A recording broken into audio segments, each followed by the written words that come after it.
This is Audible.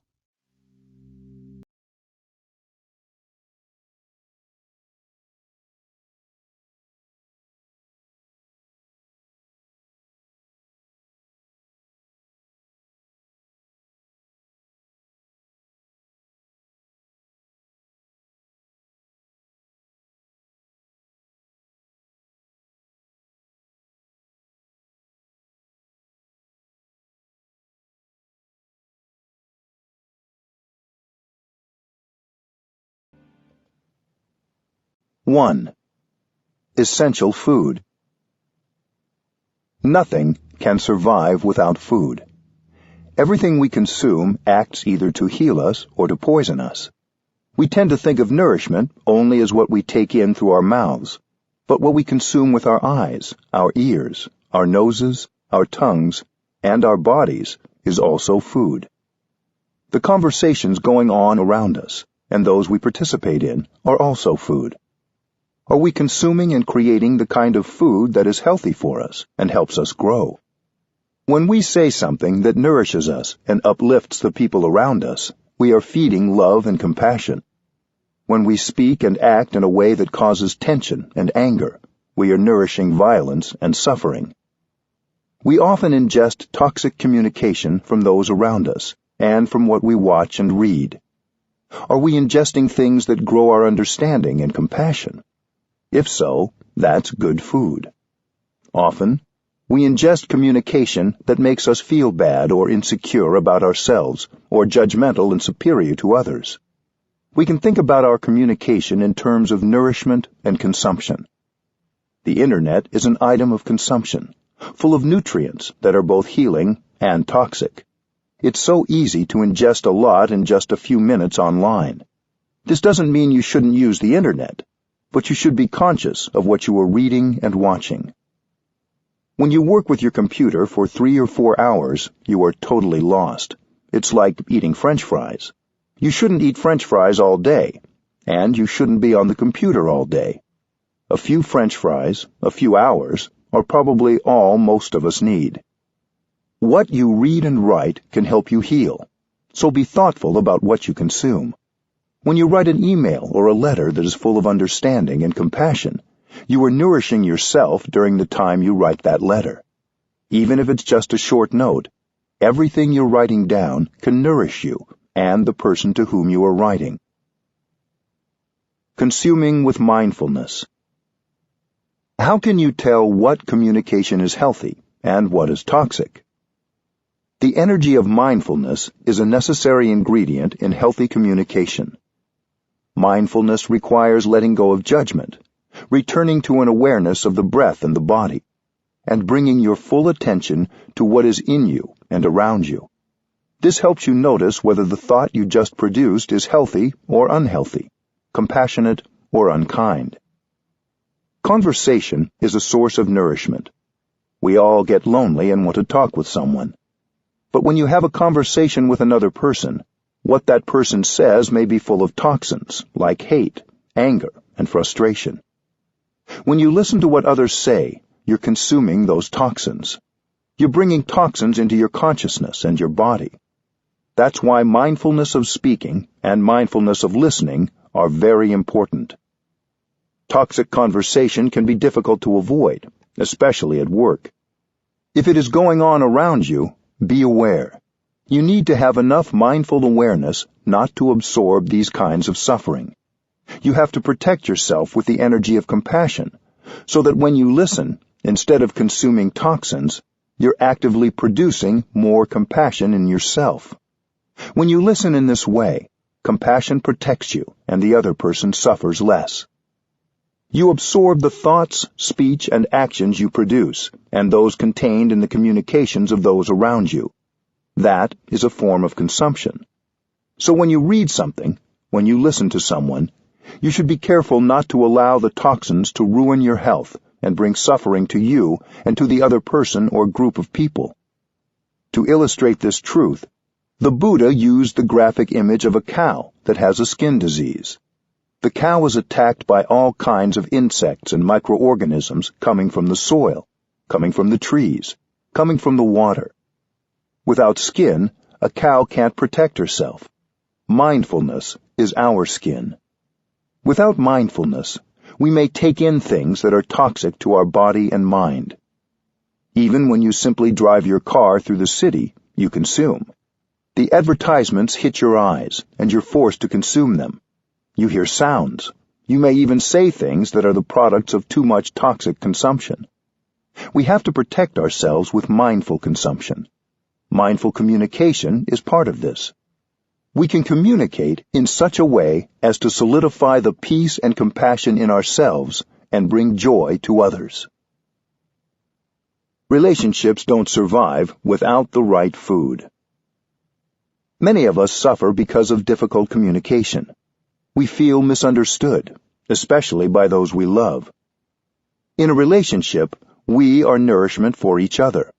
So we have to select the kind of food we offer the other person, the kind of food that can help our relationships thrive. Everything, including love, hate, and suffering, needs food to continue. If suffering continues, it's because we keep feeding our suffering. Every time we speak without mindful awareness, we are feeding our suffering. With mindful awareness, we can look into the nature of our suffering and find out what kind of food we have been supplying to keep it alive. When we find the source of nourishment for our suffering, we can cut off that supply, and our suffering will fade. Often, a romantic relationship begins beautifully, but then, because we don't know how to nourish our love, the relationship begins to die. Communication can bring it back to life. Every thought you produce in your head, in your heart, in China they say in your belly, feeds that relationship. When you produce a thought that carries suspicion, anger, fear, irritation, that thought is not nourishing to you or to the other person. If the relationship has become difficult, it's because we've nourished our judgment and our anger, and we haven't nourished our compassion. One day in Plum Village, the French retreat center where I live, I gave a talk about how we needed to nourish our loved ones by practicing loving communication. I spoke about our relationships as flowers that need watering with love and communication to grow. There was a woman sitting near the front who was crying the whole time. After the talk, I went to her husband and I said, "My dear friend, your flower needs some watering." Her husband had been at the talk and knew about loving speech, but sometimes we all need a friend to remind us. So, after lunch, the man took his wife for a drive in the country. They just had an hour or so, but he focused on watering the good seeds the whole drive. When they came back, she seemed completely transformed, very happy and joyful. Their children were very surprised, because in the morning, when their parents had left, they'd been sad and irritable. So, in just an hour, you can transform another person and yourself, just with the practice of watering the good seeds. This is applied mindfulness in action. It's not theoretical. Nourishing and healing communication is the food of our relationships. Sometimes one cruel utterance can make the other person suffer for many years, and we will suffer for many years too. In a state of anger or fear, we may say something that can be poisonous and destructive. If we swallow poison, it can stay within us for a long time, slowly killing our relationship. We may not even know what we said or did that started to poison the relationship. But we have the antidote: mindful compassion and loving communication. Love, respect, and friendship all need food to survive. With mindfulness, we can produce thoughts, speech, and actions that will feed our relationships and help them grow and thrive. 2. Communicating with yourself. Loneliness is the suffering of our time. Even if we're surrounded by others, we can feel very alone. We are lonely together. There's a vacuum inside us. It makes us feel uncomfortable, so we try to fill it up by connecting with other people. We believe that if we're able to connect, the feeling of loneliness will disappear. Technology supplies us with many devices to help us stay connected. But even when we're connected, we continue to feel lonely. We check our email, send text messages, and post updates several times a day. We want to share and receive. We might spend our whole day connecting, but not reduce the loneliness we feel. We all hunger for love, but we don't know how to generate love in order to feed ourselves with it. When we're empty, we use technology to try to dissipate the feeling of loneliness, but it doesn't work. We have the internet, email, video conferencing, texting and posting, apps, letters, and cell phones. We have everything. And yet it's not at all certain that we have improved our communication. Many of us have cell phones. We want to be in touch with other people, but we shouldn't put too much faith in our phones. I don't have one, but I don't feel out of touch with the world. In fact, without a mobile device, I have more time for myself and for others. You believe that having your phone helps you to communicate, but if the content of your speech is not authentic, talking or texting on a device doesn't mean you're communicating with another person. We believe too much in the technologies of communication. Behind all these instruments we have the mind, the most fundamental instrument for communication.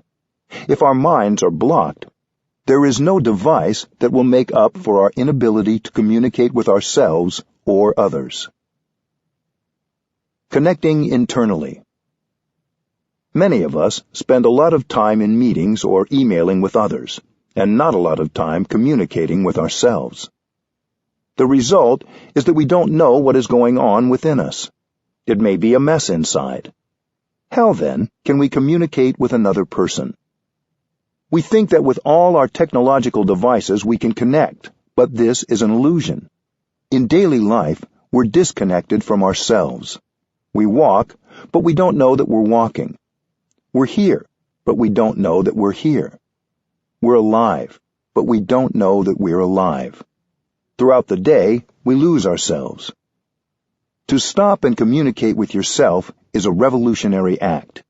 You sit down and stop that state of being lost, of not being yourself. You begin by just stopping whatever you're doing, sitting down, and connecting with yourself. This is called mindful awareness.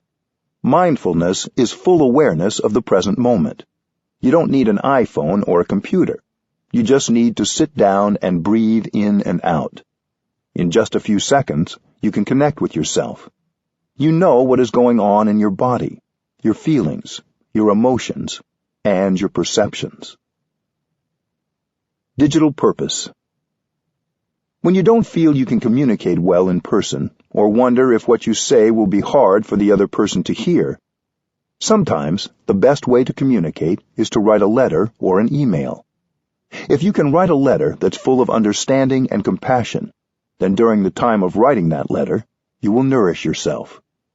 Everything you write will be nourishing for the person you are writing to, and first of all, for you.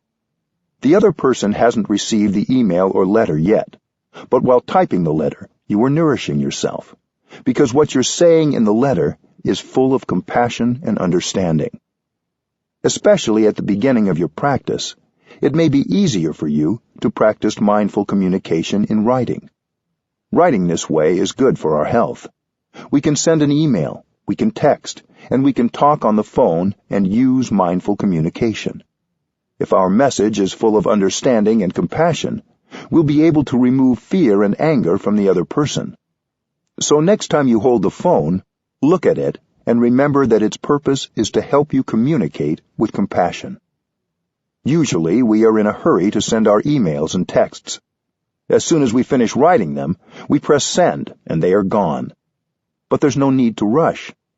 We always have time for at least one in-breath and out-breath before we pick up the phone, or before we press send on a text or email. If we do this, there is a much greater chance that we will be putting more compassionate communication out into the world. Coming home. When we begin to practice mindful awareness, we start the path home to ourselves. Home is the place where loneliness disappears. When we're home, we feel warm, comfortable, safe, fulfilled. We've gone away from our homes for a long time, and our homes have become neglected. But the path back home is not long. Home is inside us. Going home requires only sitting down and being with yourself, accepting the situation as it is. Yes, it might be a mess in there, but we accept it because we know we have left home for a long time. So now we're home. With our in-breath and our out-breath, our mindful breathing, we begin to tidy up our homes. Communicating with the breath. The path home begins with your breath. If you know how to breathe, you can learn how to walk, how to sit, how to eat your meal, and how to work in mindfulness so that you can begin to know yourself. When you breathe in, you come back to yourself. When you breathe out, you release any tension.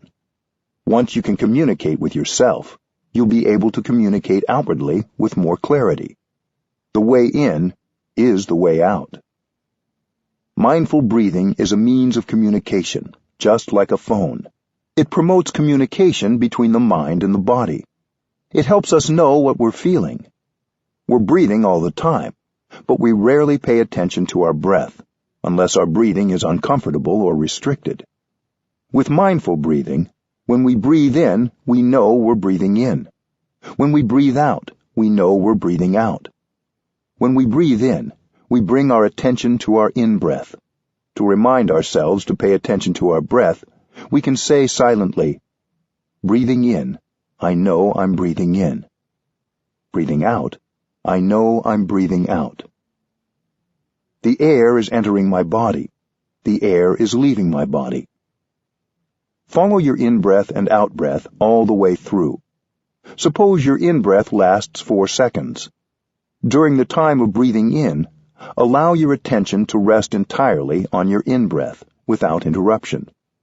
During the time of breathing out, focus entirely on your out-breath. You are with your in-breath and your out-breath. You are not with anything else. You are your in-breath and your out-breath. Breathing in and breathing out is a practice of freedom.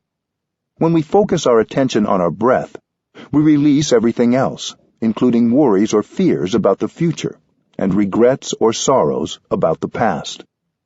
Focusing on the breath, we notice what we're feeling in the present moment. We can do this throughout the day, enjoying the 24 hours that have been given us to breathe in and out. We can be there for ourselves. It takes only a few seconds to breathe in and set yourself free. We know when others are breathing in and out mindfully. We can see it when we look at them. They look free. If we're overloaded with fear, anger, regret, or anxiety, we're not free, no matter what position we hold in society or how much money we have. Real freedom only comes when we're able to release our suffering and come home. Freedom is the most precious thing there is. It is the foundation of happiness, and it is available to us with each conscious breath. Non-thinking and non-talking. Happiness is possible when you're in communication with yourself. To do this, you have to leave your telephone behind. When you attend a meeting or an event, you turn off your telephone. Why? Because you want to communicate and absorb others' communication. It is the same when communicating with yourself. This kind of communication is not possible with the phone. We're used to thinking a lot and talking a lot. But to communicate with ourselves, we need to practice non-thinking and non-talking. Non-thinking is a very important practice. Of course, thinking and talking can be productive too, especially when our minds and feelings are clear. But a lot of our thinking is caught up in dwelling on the past, trying to control the future, generating misperceptions, and worrying about what others are thinking. A misperception can happen in a moment, in a flash. As soon as we have a perception, we're caught by it. So anything we say or do based on that perception can be dangerous. It's better not to say or do anything. That's why in the Zen tradition, they say the paths of talking and of thinking should be cut off. The path of speech is cut off because if you continue to talk, you continue to be caught in your words. Mindful breathing is a practice of non-thinking and non-talking. Without thinking and talking, there is no obstacle to get in the way of our enjoyment of the present moment. It's enjoyable to breathe in, to breathe out. It's enjoyable to sit, to walk, to eat breakfast, to take a shower, to clean the bathroom, to work in the vegetable garden. When we stop talking and thinking, and we listen mindfully to ourselves, one thing we will notice is our greater capacity and opportunities for joy. The other thing that happens when we stop thinking and talking, and we begin listening to ourselves, is that we notice the suffering present in our lives. There may be tension and pain in our bodies. We may have old pains and fears, or new pains and fears, which we have hidden under our talking and texting and thinking. Mindfulness lets us listen to the pain, the sorrow, and the fear inside. When we see that some suffering or some pain is coming up, we don't try to run away from it. In fact, we have to go back and take care of it. We're not afraid of being overwhelmed, because we know how to breathe and how to walk so as to generate enough energy of mindfulness to recognize and take care of the suffering. If you have enough mindfulness generated by the practice of mindful breathing and walking, you're no longer afraid to be with yourself. If I am free of needing a mobile phone, it's because I carry mindfulness with me, like a guardian angel on my shoulder. The angel is always with me when I practice. It helps me be unafraid of whatever suffering or pain arises. It's much more important to keep your mindfulness with you than to keep your mobile phone. You think that you're safe when carrying your phone, but the truth is that mindfulness will do much more than a phone to protect you, to help you suffer less, and to improve your communication. Come back. The quiet of non-thinking and non-talking gives us the space to truly listen to ourselves. We don't have to try to get away from our suffering. We don't have to cover up what is unpleasant in us. In fact, we try to be there for ourselves, to understand, so that we can transform. Please do come back home and listen. If you don't communicate well with yourself, you cannot communicate well with another person. Come back again and again, and communicate lovingly with yourself. That is the practice. You have to go back to yourself and listen to the happiness you may have in this moment. Listen to the suffering in your body and in your mind, and learn how to embrace it and bring relief. Communicating with the body. As long as we have mindfulness with us, we can breathe mindfully throughout the day as we go about our daily activities. But our mindfulness will be stronger and will get more healing and communicate more successfully if we take the time to pause and sit quietly for a few moments. When a newly freed Nelson Mandela came to France for a visit, a journalist asked him what he would most like to do. He said, "Sit down and do nothing." Since his release from prison and his official entry into politics, he hadn't had any time to just enjoy sitting. We should make time to sit, even if it's for only a few minutes a day, because sitting is a pleasure.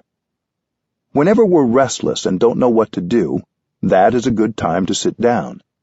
It's good to sit when we're peaceful, too, as a way of nurturing a habit and practice of sitting. When we stop and sit, we can begin right away to follow our in-breath and out-breath. Immediately, we can enjoy breathing in and breathing out, and everything gets a little bit better because the present moment becomes available to us. Breathe in a way that gives you pleasure. When you sit and breathe mindfully, your mind and body finally get to communicate and come together. This is a kind of miracle, because usually the mind is in one place and the body in another. The mind is caught in the details of your projects to be done today, your sorrow about the past, or your anxiety about the future. Your mind isn't anywhere near your body. When you breathe in mindfully, there is a happy reunion between body and mind. This doesn't take any fancy technique. Just by sitting and breathing mindfully, you're bringing your mind home to your body. Your body is an essential part of your home. When you spend many hours with your computer, you may forget entirely that you have a body until it's too achy, stiff, or tense for you to ignore. You need to take breaks and return to your body before it gets to that point. To bring more awareness to the connection between body and mind, you can say to yourself, breathing in, I'm aware of my body. Breathing out, I release all the tension in my body. Take yourself for a walk. Mindful walking is a wonderful way to bring together body and mind. It also allows you the additional opportunity to communicate with something outside yourself that is nourishing and healing, the earth. When you take a step with full awareness that you are taking a step on the ground and the earth, there is no distinction between body and mind. Your body is your breathing. Your body is your feet. Your body is your lungs. And when you are connected with body, feet, breath, and lungs, you are home. Every step brings you home to the here and the now, so you can connect with yourself, your body, and your feelings. That is a real connection. You don't need a device that tells you how many friends you have, or how many steps you've walked, or how many calories you've burned. When you walk mindfully, integrate your breath with each step, and focus on your foot connecting with the ground. You're aware that you're making a step, and you stop thinking altogether. When you think, you get lost in your thinking. You don't know what's going on in your body, in your feelings, or in the world. If you think while you walk, you're not really walking. Instead, focus your attention on your breath and your step. Be aware of your foot, its movement, and the ground you're touching. While you focus your attention on making the step, you are free, because in that time, your mind is only with the step you are making. Your mind is no longer carried off into the future or the past. You take one step, and you are free. While you walk, you can say to yourself, I have arrived. I am home. These words are not a mere declaration or an affirmation practice. They are a realization. You don't need to run anywhere. Many of us have run all our lives. Now we get to live life properly. Home is the here and the now, where all the wonders of life are already available, where the wonder that is your body is available. You can't arrive fully in the here and the now unless you invest your whole body and mind into the present moment. If you haven't arrived 100%, stop where you are and don't take another step. Stay there and breathe until you're sure you have arrived 100%. Then you can smile a smile of victory. It's probably best to do that only when you are enjoying mindful walking alone. If you are around other people, you may create a traffic jam. You don't need an app or an outsider to tell you whether you have arrived. You will know you have arrived because you will recognize that you're comfortable being. When you walk from the parking lot to your office, go home in each step. Recover yourself and connect with yourself during every step. No matter where you're going, you can walk as a free person on this planet Earth and enjoy every step. Walking on the earth heals our alienation. Many of us live in a way that alienates us from the earth and from our own bodies. Most of us live very isolated from each other. We humans can get extremely lonely. We're separated not just from the earth and from each other, but from our own selves. We spend many hours every day forgetting we have bodies. But if we begin to practice breathing mindfully and listening to the body, we can also begin to look deeply and see that the earth is all around us. We touch the earth, and we are no longer alienated from our own bodies or from the body of the earth. We commonly think of the earth as our environment, but looking more deeply, we see that the earth is a wonderful living reality. Often, when we feel alone, we forget that we can connect directly with the earth. When we bring mindfulness to our steps, these steps can bring us back in touch with our own bodies and with the body of the earth. These steps can rescue us from our alienation. Connecting to our suffering. When we begin to breathe mindfully and listen to our bodies, We become aware of feelings of suffering that we've been ignoring. We hold these feelings in our bodies as well as our minds. Our suffering has been trying to communicate with us, to let us know it is there, but we have spent a lot of time and energy ignoring it. When we begin breathing mindfully, feelings of loneliness, sadness, fear, and anxiety may come up. When that happens, we don't need to do anything right away. We can just continue to follow our in-breath and our out-breath.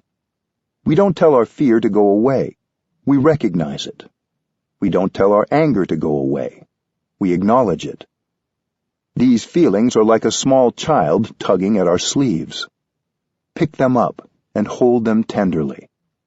Acknowledging our feelings without judging them or pushing them away, embracing them with mindfulness, is an act of homecoming. The suffering of our ancestors. We know that the suffering inside us contains the suffering of our fathers, our mothers, and our ancestors. Our ancestors may not have had a chance to get in touch with the practice of mindfulness, which could help them transform their suffering. That is why they have transmitted their unresolved suffering to us. If we are able to understand that suffering and thereby transform it, we are healing our parents and our ancestors as well as ourselves. Our suffering reflects the suffering of the world. Discrimination, exploitation, poverty, and fear cause a lot of suffering in those around us. Our suffering also reflects the suffering of others. We may be motivated by the desire to do something to help relieve the suffering in the world. How can we do that without understanding the nature of suffering? If we understand our own suffering, it will become much easier for us to understand the suffering of others and of the world. We may have the intention to do something or be someone that can help the world suffer less, but unless we can listen to and acknowledge our own suffering, we will not really be able to help. Listening deeply. The amount of suffering inside us and around us can be overwhelming. Usually we don't like to be in touch with it because we believe it's unpleasant. The marketplace provides us with everything imaginable to help us run away from ourselves. We consume all these products in order to ignore and cover up the suffering in us. Even if we're not hungry, we eat. When we watch television, even if the program isn't very good, we don't have the courage to turn it off, because we know that when we turn it off, we may have to go back to ourselves and get in touch with the suffering inside. We consume not because we need to consume, but because we're afraid of encountering the suffering inside us. But there is a way of getting in touch with the suffering without being overwhelmed by it. We try to avoid suffering, but suffering is useful. We need suffering. Going back to listen and understand our suffering brings about the birth of compassion and love. If we take the time to listen deeply to our own suffering, we will be able to understand it. Any suffering that has not been released and reconciled will continue. Until it has been understood and transformed, we carry with us not just our own suffering, but also that of our parents and our ancestors. Getting in touch with the suffering that has been passed down to us helps us understand our own suffering. Understanding suffering gives rise to compassion. Love is born, and right away we suffer less. If we understand the nature and the roots of our suffering, the path leading to the cessation of the suffering will appear in front of us. Knowing there is a way out, a path, brings us relief, and we no longer need to be afraid. Suffering brings happiness. Understanding suffering always brings compassion. If we don't understand suffering, we don't understand happiness. If we know how to take good care of suffering, we will know how to take good care of happiness. We need suffering to grow happiness. The fact is that suffering and happiness always go together. When we understand suffering, we will understand happiness. If we know how to handle suffering, we will know how to handle happiness and produce happiness. If a lotus is to grow, it needs to be rooted in the mud. Compassion is born from understanding suffering. We all should learn to embrace our own suffering, to listen to it deeply, and to have a deep look into its nature. In doing so, we allow the energy of love and compassion to be born. When the energy of compassion is born, right away we suffer less. When we suffer less, when we have compassion for ourselves, we can more easily understand the suffering of another person and of the world. Then our communication with others will be based on the desire to understand rather than the desire to prove ourselves right or make ourselves feel better. We will have only the intention to help. Understanding our own suffering helps us understand others. I know a woman from Washington, D.C., who at one time planned to commit suicide because she couldn't see any way out of the suffering she was feeling. She had no hope. She had a very difficult relationship with her husband and also with their 3 children. She had a friend who wanted her to listen to one of my talks on deep listening and loving speech. She refused because she was Catholic and she thought that listening to a Buddhist teaching meant she wasn't being true to her faith. On the night she planned to kill herself, she telephoned her friend to say goodbye. Her friend said, "Before you kill yourself, come say goodbye to me. Take a taxi." She came, and when she got there, her friend asked her, as a favor, to listen to the tape before she killed herself. Reluctantly, she said, "All right, before dying, I'll satisfy your wish." After listening to the tape, she was curious and decided to go to a mindfulness retreat. At the retreat, she began to really listen to her own suffering. Before that, she had thought the only way to end her suffering was to kill herself. It was too painful to listen. But she learned how to stay with her breath so she could be with her suffering. She found that she had created a lot of wrong perceptions and had nurtured a lot of anger. She had thought that her husband and her family had created all her suffering. But now she saw that she was co-responsible for her suffering. She had thought that her husband didn't suffer, that he just made her suffer. But now her understanding was quite different, and she was able to see the suffering in her husband. This was quite an achievement. When you see the suffering inside yourself, you can see the suffering in the other person, and you can see your part, your responsibility, in creating the suffering in yourself and in the other person. The night when she came back from the retreat, she came and sat close to her husband. This was something very new, coming and sitting near him. She sat for a long time, and then she began to talk. She said, "I know you have suffered so much during the past many years. I couldn't help you. I made the situation worse. It wasn't my intention to make you suffer. It was just because I didn't understand you. I didn't see the suffering inside you. Tell me about your difficulties. Please, help me understand." She was able to use this kind of loving speech. Her husband began to cry like a baby, because for so many years she hadn't talked to him in a loving way. Their relationship had been very beautiful in the beginning, but it had become filled with resentment and arguments and lacked any real communication. That night began their journey to reconciliation. 2 weeks later, the couple came with their children to tell me this story. Loving yourself is the basis for compassion. We tend to think we already know and understand our loved ones very well, but that may not be so. If we haven't understood our own sufferings and our own perceptions, how can we understand the suffering of another person? We shouldn't be too sure that we understand everything about the other person.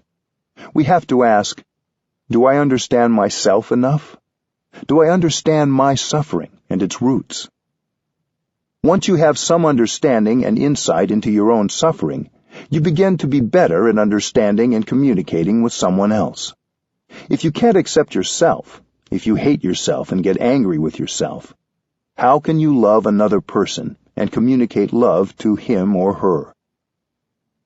Self-understanding is crucial for understanding another person. Self-love is crucial for loving others. When you've understood your suffering, you suffer less, and you are capable of understanding another person's suffering much more easily. When you can recognize the suffering in the other person and see how that suffering came about, compassion arises.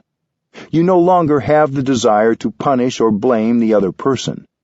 You can listen deeply, and when you speak, there is compassion and understanding in your speech. The person with whom you're speaking will feel much more comfortable, because there is understanding and love in your voice.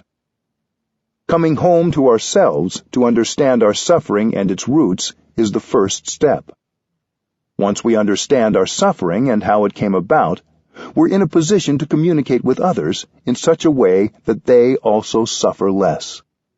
Our relationships depend on the capacity of each of us to understand our own difficulties and aspirations and those of others. When you can truly come home to yourself and listen to yourself, you can profit from every moment given you to live. You can enjoy every moment. With good internal communication facilitated by mindful breathing, you can begin to understand yourself, understand your suffering, and understand your happiness. Knowing how to handle suffering, you know at the same time how to produce happiness. And if you're truly happy, we all profit from your happiness. We need happy people in this world. 3. The keys to communicating with others. As you connect with yourself, you begin connecting more deeply with other people. Without the first step, the second step isn't possible. Don't neglect to reserve some time alone each day for communicating with yourself. All of us still have misperceptions and suffering. When we communicate with others, we should be aware that the suffering we have yet to heal and our perceptions are also there. If we can be aware of our in-breath and our out-breath, we will remember that the one goal of compassionate communication is to help others suffer less. If we remember this, we've already succeeded. We're already contributing to more joy and less suffering. Saying hello.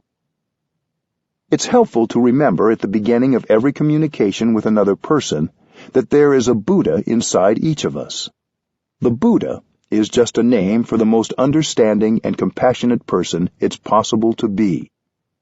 You may call it something else if you wish, like wisdom or God. We can breathe, smile, and walk in such a way that this person in us has a chance to manifest. Where I live in Plum Village, every time you meet someone on your way somewhere, you join your palms and bow to him or to her with respect, because you know that there is a Buddha inside that person.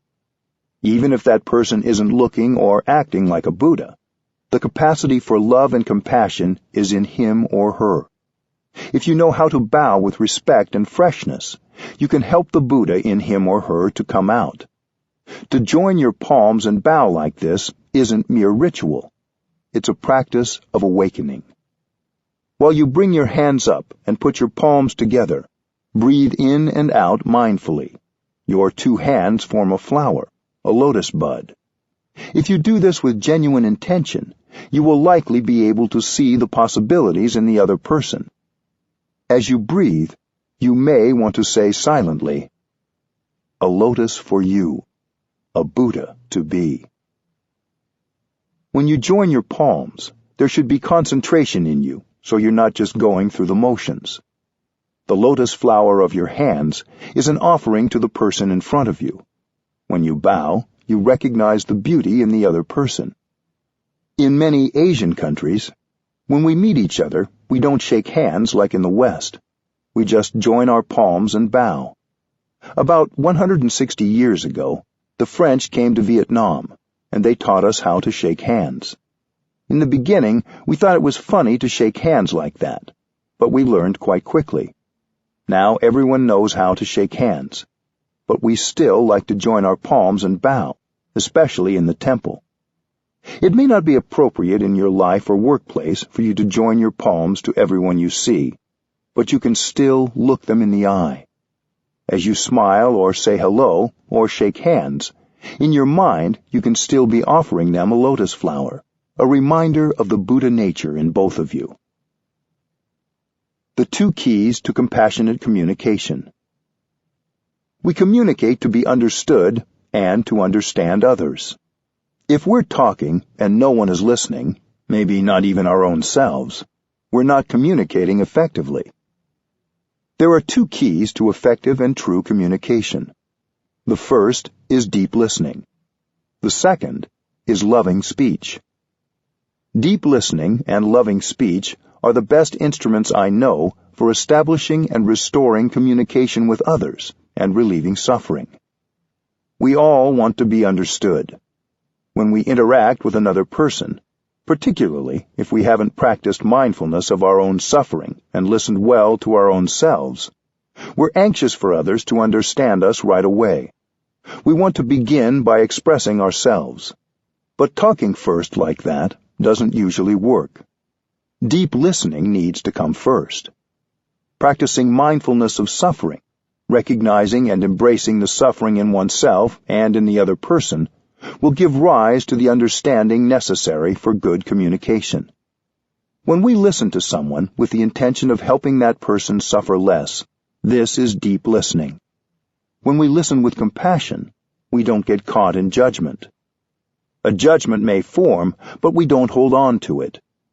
Deep listening has the power to help us create a moment of joy, a moment of happiness, and to help us handle a painful emotion. Now is the time to listen only. Deep listening is a wonderful practice. If you can listen for 30 minutes with compassion, you can help the other person suffer much less. If you don't practice mindfulness of compassion, you can't listen long. Mindfulness of compassion means you listen with only one intention, to help the other person suffer less.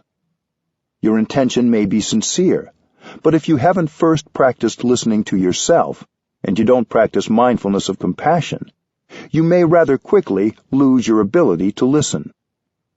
The other person may say things that are full of wrong perceptions, bitterness, accusation, and blaming.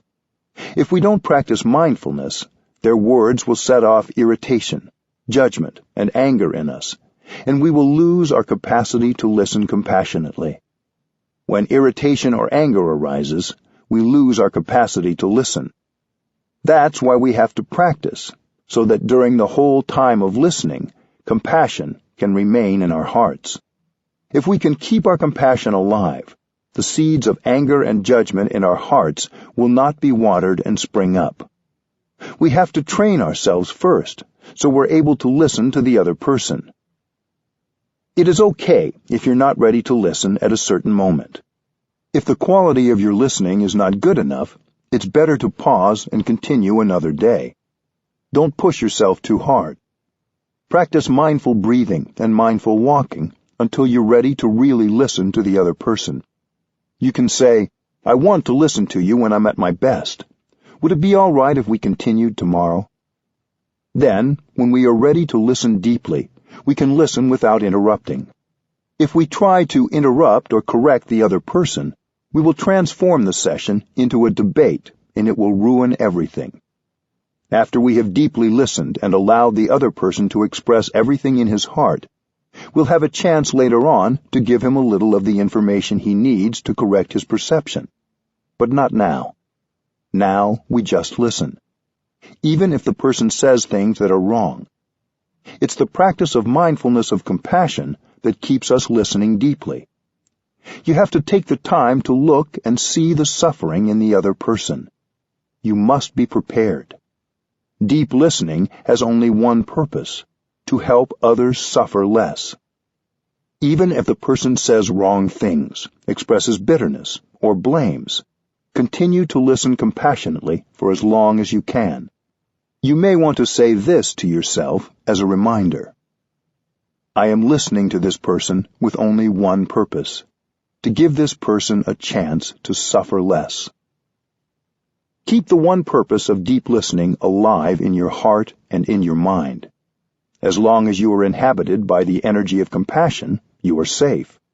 Even if what the other person says contains a lot of wrong perceptions, bitterness, anger, blame, and accusation, you are really safe.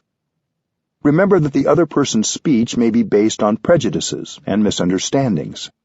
You will have a chance later to offer some information so that he or she can correct his or her perception. But not now. Now is the time only to listen. If you can keep your mindfulness of compassion alive for even 30 minutes, you are inhabited by the energy of compassion, and you are safe. As long as compassion is present, you can listen with equanimity. You know that the other person is suffering. When we don't know how to handle the suffering inside us, we continue to suffer, and we make people around us suffer. When other people don't know how to handle their suffering, they become its victim. If you imbibe their judgment, fear, and anger, you become its second victim. But if you can listen deeply, understanding that what they are saying is coming from suffering, then you are protected by your compassion. You only want to help them suffer less. You don't blame or judge them anymore. Love is born from understanding. Listening deeply and compassionately, you begin to understand the other person more fully, and love is nourished. The foundation of love is understanding, and that means, first of all, understanding suffering. Each of us is hungry for understanding. If you really want to love someone and make him or her happy, you have to understand that person's suffering. With understanding, your love will deepen and become true love. Listening to suffering is an essential ingredient for generating understanding and love. I define happiness as the capacity to understand and to love, because without understanding and love, no happiness could be possible. We don't have enough understanding and love, which is why we suffer so much. This is what we are thirsting for. Compassion and love are born from understanding. How can you love unless you understand? How can the father love his son if he doesn't understand the suffering and difficulties of his son? How can someone make his beloved happy without knowing anything about that person's suffering and difficulties? Do I understand you enough? If you want to make someone happy, you should ask yourself the question, do I understand him enough? Do I understand her enough? Many people are reluctant to talk because they fear that what they say will be misunderstood. There are people who suffer so much, they're not capable of telling us about the suffering inside. And we have the impression that nothing is wrong, until it's too late. Waiting has serious consequences. People may isolate themselves. They may suddenly end a friendship or relationship, or they may even commit suicide. Something had been bothering that person for a long time, but he or she pretended that everything was okay. Maybe fear or pride gets in the way. Listening and looking with mindfulness and concentration, we may discover that there's a block of suffering in that person. We see that she has suffered so much and doesn't know how to handle the suffering inside. So she continues to suffer and make other people suffer too. Once you have seen that, suddenly your anger is no longer there. Compassion arises. You have the insight that she is suffering and needs help, not punishment. If you need to, you can ask for help. You can say, "Dear one, I want to understand you more. I want to understand your difficulties and your suffering. I want to listen to you because I want to love you." When we take the time to look more deeply, we may see for the first time the big block of suffering in that person. Someone might pretend not to suffer, but that's not true. When you're able to listen compassionately, other people have a chance to tell you about their difficulties. In any relationship, you may want to check whether you have understood the other person. If it is a relationship that is harmonious, in which communication is good, then happiness is there. If communication and harmony exist, it means mutual understanding is there. Don't wait until the other person has left or is full of anger to ask the important question. Do you think I understand you enough? The other person will tell you if you haven't understood enough. He will know if you're able to listen with compassion. You may say, "Please tell me, please help me, because I know very well that if I don't understand you, I will make a lot of mistakes." That is the language of love.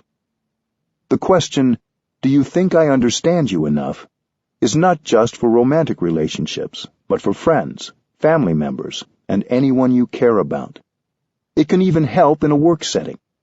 If you live with a family member, a romantic partner, or a friend, you may think that because you see this person every day, you know a lot about him or her. But that's not correct. You know only a little about that person. You may have lived with someone for 5, 10, or 20 years, but you may not have looked deeply into that person to understand him or her. You may have done the same with yourself. You have lived with yourself your whole life. We think that we already understand who we are. But unless we have listened deeply to ourselves with compassion and curiosity, and without judgment, we may not know ourselves very well at all. If you wait until family members pass away, it will be too late to ask them to share more about themselves. It's nice when a child of any age sits with a parent and asks about their experiences, sufferings, and sources of happiness. Just sit and listen. With mindful breathing and listening to ourselves, our capacity for listening and looking expands deeply, and we may find the opportunity for much greater communication and connection with our parents and our loved ones. When you see that the other person has suffering inside, compassion is born in your heart. You may want to do something to help that person suffer less. Your compassionate listening and loving speech will already do a lot to change the situation. Then you can sit with the person and together get insight into what other concrete actions, if any, are necessary to help the situation. Compassionate listening isn't the only thing we can do when someone is suffering, but it's almost always the first step. Loving speech. When you have to tell people bad news, telling the truth can be difficult. If you don't speak mindfully, the other person can get very angry or anxious after hearing your truth. We can train ourselves to speak the truth in such a way that, in the end, the other person can accept it. When you speak, you try to tell others the truth about your suffering and their suffering. This is loving speech. You speak in a way that helps others recognize the suffering inside themselves and in you. We have to be skillful. The one who speaks has to be very mindful, using words in a way that can help the listener not be caught in wrong perceptions. And the listener has to be careful not to be caught in the words being said or the ideas being offered. There needs to be mindfulness and skillfulness on the part of both the speaker and the listener. Because you have first practiced compassionate listening, you know that what you say can carry with it insight and understanding. With more understanding, you can really help the other person suffer less, and your communication is more effective.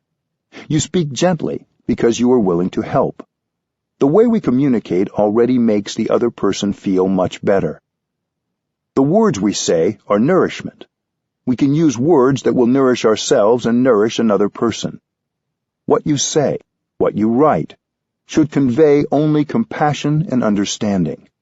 Your words can inspire confidence and openness in another person. Generosity can be practiced wonderfully with loving speech. You don't have to spend any money to practice generosity. In Buddhism, another way of saying loving speech is right speech. In our daily life, right speech is what nourishes us and nourishes those around us. Wrong speech. We call loving speech right speech because we know that suffering is brought about by wrong speech. Our speech can cause a lot of suffering with unkind, untruthful, or violent words.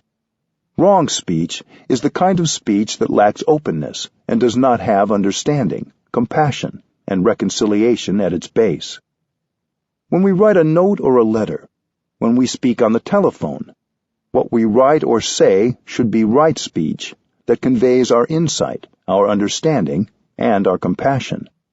When we practice right speech, we feel wonderful in our bodies and our minds. And the one who listens to us also feels wonderful. It's possible for us to use right speech, the speech of compassion, tolerance, and forgiveness, several times a day. It doesn't cost anything, and it's very healing. The 4 elements of right speech. Loving, truthful speech can bring a lot of joy and peace to people. But producing loving speech takes practice because we aren't used to it. When we hear so much speech that causes craving, insecurity, and anger, we get accustomed to speaking that way.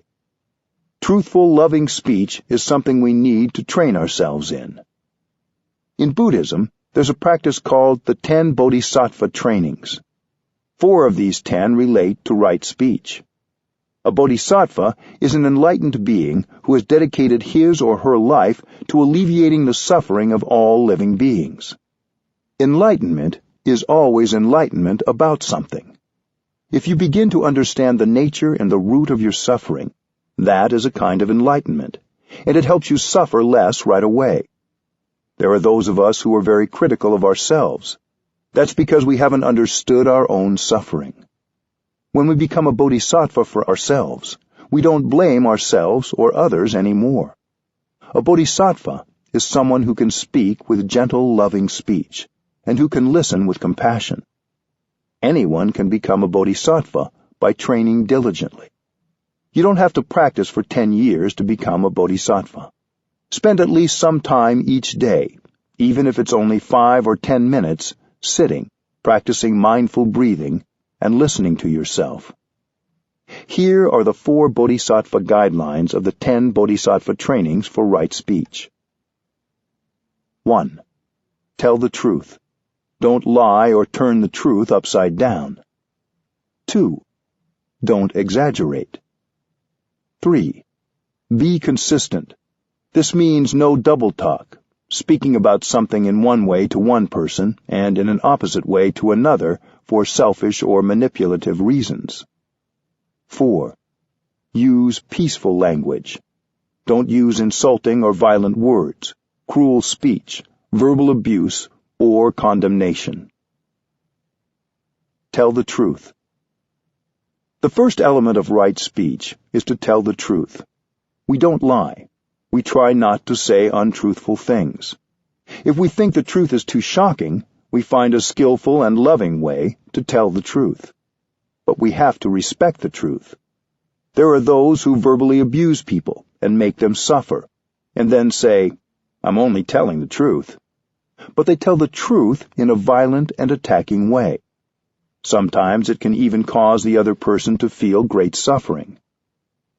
When you tell the truth, sometimes the result isn't what you wanted. You need to look deep into the mind of the other person to see how you can tell the truth in such a way that others don't feel threatened, so they can listen. You try to tell the truth in a loving and protective way. It's important to remember that what you think is the truth could be your own incomplete or erroneous perception. You think it's the truth, but your perception may be partial. It may be blocked by something. Lying is dangerous, because one day the other person may find out the truth. That could be a catastrophe. So if we don't want to lie, and we don't want to trigger a hurt, we have to be mindful of our words and find a skillful means to tell the truth. There are many ways to tell the truth. It's an art. The truth is a solid base for a long-lasting relationship. If you don't build your relationship on the truth, sooner or later it will crumble. We have to find the best way to tell the truth so that the other person can receive it easily. Sometimes, even the most skillful words can cause pain. That is okay. Pain can heal. If your words are spoken with compassion and understanding, the pain will heal more quickly. Suffering can be beneficial. There can be goodness in suffering, but we don't want to make the other person suffer needlessly. We can minimize the shock and the pain. We try to convey the truth in such a way that other people can hear us without suffering too much. The important thing is that they feel safe. They may not get it, or it may take time for them to get it. They may continue to have a different perception than ours. Sometimes you can begin by telling another story, the story of someone else whose situation is similar to the person you are speaking to, so that he or she can get accustomed to the idea. It's easier to listen to the story of another person. You can say, "What do you think? Would it be good for the other person to hear the truth or not?" Usually people say, "Yes, it's good to hear the truth." Sometimes the person you are speaking to will come to the conclusion independently and learn from the case of the other person. It takes a lot of practice to tell the truth in a way that the other person can hear. Don't exaggerate. The second part of right speech is to refrain from inventing and exaggerating. You want to speak about some little thing, but you exaggerate and make it very big. For example, someone has made a mistake, but you exaggerate as though it's something many times worse. Sometimes when we're speaking to ourselves, we make something seem very tragic to justify and even feed anger. There may be some truth in what you want to say, but you exaggerate what the other person has done, so you paint a wrong image of the other. This may seem harmless, but it takes you away from the truth and takes away the trust in a relationship. Be consistent. The third kind of incorrect speech is what we call in Vietnamese forked tongue or double tongue. It means you say something to one person, but when speaking about the same matter to another person, you say something different as a way of gaining some advantage. You speak about the same situation, but in conflicting ways. This causes division and can make a person or group think badly about the other person or group when there's no basis for it. This can cause a lot of suffering on both sides and might even cause them to become enemies. Right speech requires being true to your word and not changing the content for your own advantage or to portray yourself in a better light. Use peaceful language. The fourth aspect of right speech is to refrain from speech that's violent, condemning, abusive, humiliating, accusing, or judgmental. The 4 criteria. In the time of the Buddha, people were caught by mental constructions and interpreted the teachings in ways that were not intended by the teacher. The Buddha and his students came up with 4 criteria that should be contained in any teaching. These 4 criteria are helpful today in evaluating whether we and others are using right speech and speaking the truth effectively. The 4 criteria are: 1. We have to speak the language of the world. 2. We may speak differently to different people in a way that reflects how they think and their ability to receive the teaching. 3. We give the right teaching according to person, time, and place, just as a doctor prescribes the right medicine. 4. We teach in a way that reflects the absolute truth. The first criterion: speak the language of the world. The first criterion is to understand the worldly way of seeing things, the worldly view. Sometimes we have to use the kind of language that people speak and the way they view things. If you don't use the language of the world, most people won't understand what you mean, and you can communicate only with people who already think like you. This doesn't mean you have to learn Vietnamese and Arabic, but rather that you have to speak in terms that people can understand, based on their daily experience of life. For example, we are used to saying that the sky is above and the earth is below. When we sit here, we say that what's above us is up and what's below us is down. But for those who are sitting on the other side of the planet, our down is their up, and our up is their down. What is up and down for this corner of the planet is not up and down for another part of the planet. So, up and down is a truth, but it's a relative truth. We can use it as part of our common language to communicate with each other, without needing to have an extended discussion of up and down each time we talk. The second criterion: speak according to the understanding of the person listening. The second criterion says that we may have to speak to each person differently. This doesn't contradict the element of right speech that says not to speak with a forked tongue, doublespeak. We need to keep the truthful content the same, while being aware of the perspective and understanding of the person we're speaking to, so others have an opportunity to really hear what's being said. With one person, you speak one way. With another person, you have to speak a different way. You have to look deeply at the person to see how he or she perceives, and speak in a way that takes that into account, so others can understand what you say. If someone's understanding is profound, you speak in a way that takes that into consideration.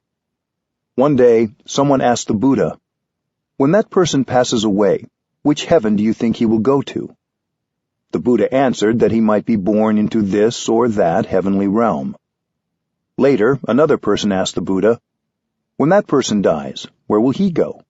The Buddha answered, "He will not go anywhere."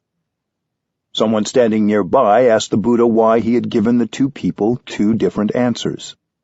The Buddha replied that it depends on the person who asks. He said, "I have to speak according to the mind of the person who listens, and the ability of that person to receive what I share." There's a story of someone who gave a woman a pot of milk in the morning. At the end of the day, he came to get it back. During the day, the milk had turned into butter and cheese. The man said, "But I gave you milk, and you gave me back butter and cheese. So, is milk the same or different from the butter?" It's not the same, but it's not different either. To those with more profound understanding, you have to give a deeper answer, reflecting that nothing is permanent and everything is constantly changing. So the teaching you give and the way you speak depends on the degree of wisdom of the receiver and that person's ability to understand what you say. You speak according to the background and the abilities of the person you're speaking to. The third criterion: prescribe the right medicine for the disease. The third criterion is to prescribe the right medicine for the disease. If you give someone the wrong medicine, that person could die. So to each you give a particular medicine. When you have attachment, craving, or despair, remember that you are your own teacher. You can listen to these strong emotions and communicate back the healing you need. Don't think that if you hear or read something that inspires you, you should then repeat it word for word. Think of how to make these truths you heard resonate with your own. Similarly, you also have to know the mind and the background of the person you're speaking to. If you were to give another person exactly the teaching you heard, it might not be the appropriate teaching for that person. You have to adapt what you say to the other's background. But what you say must also reflect the true teaching, so you use worldly language, but not just any worldly language. Your language has to be appropriate to the situation, while not straying from the truth.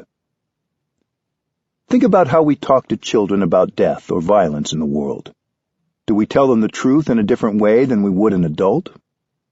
One time, when I was visiting a museum, I entered a room containing a mummified human body. A little girl was there looking at the dead person. After we both had stood there looking together for a while, with fear in her eyes, she asked me something like, "Am I going to be lying dead on a table one day?" I breathed in and out, and gave her the only answer that was appropriate for that situation. No.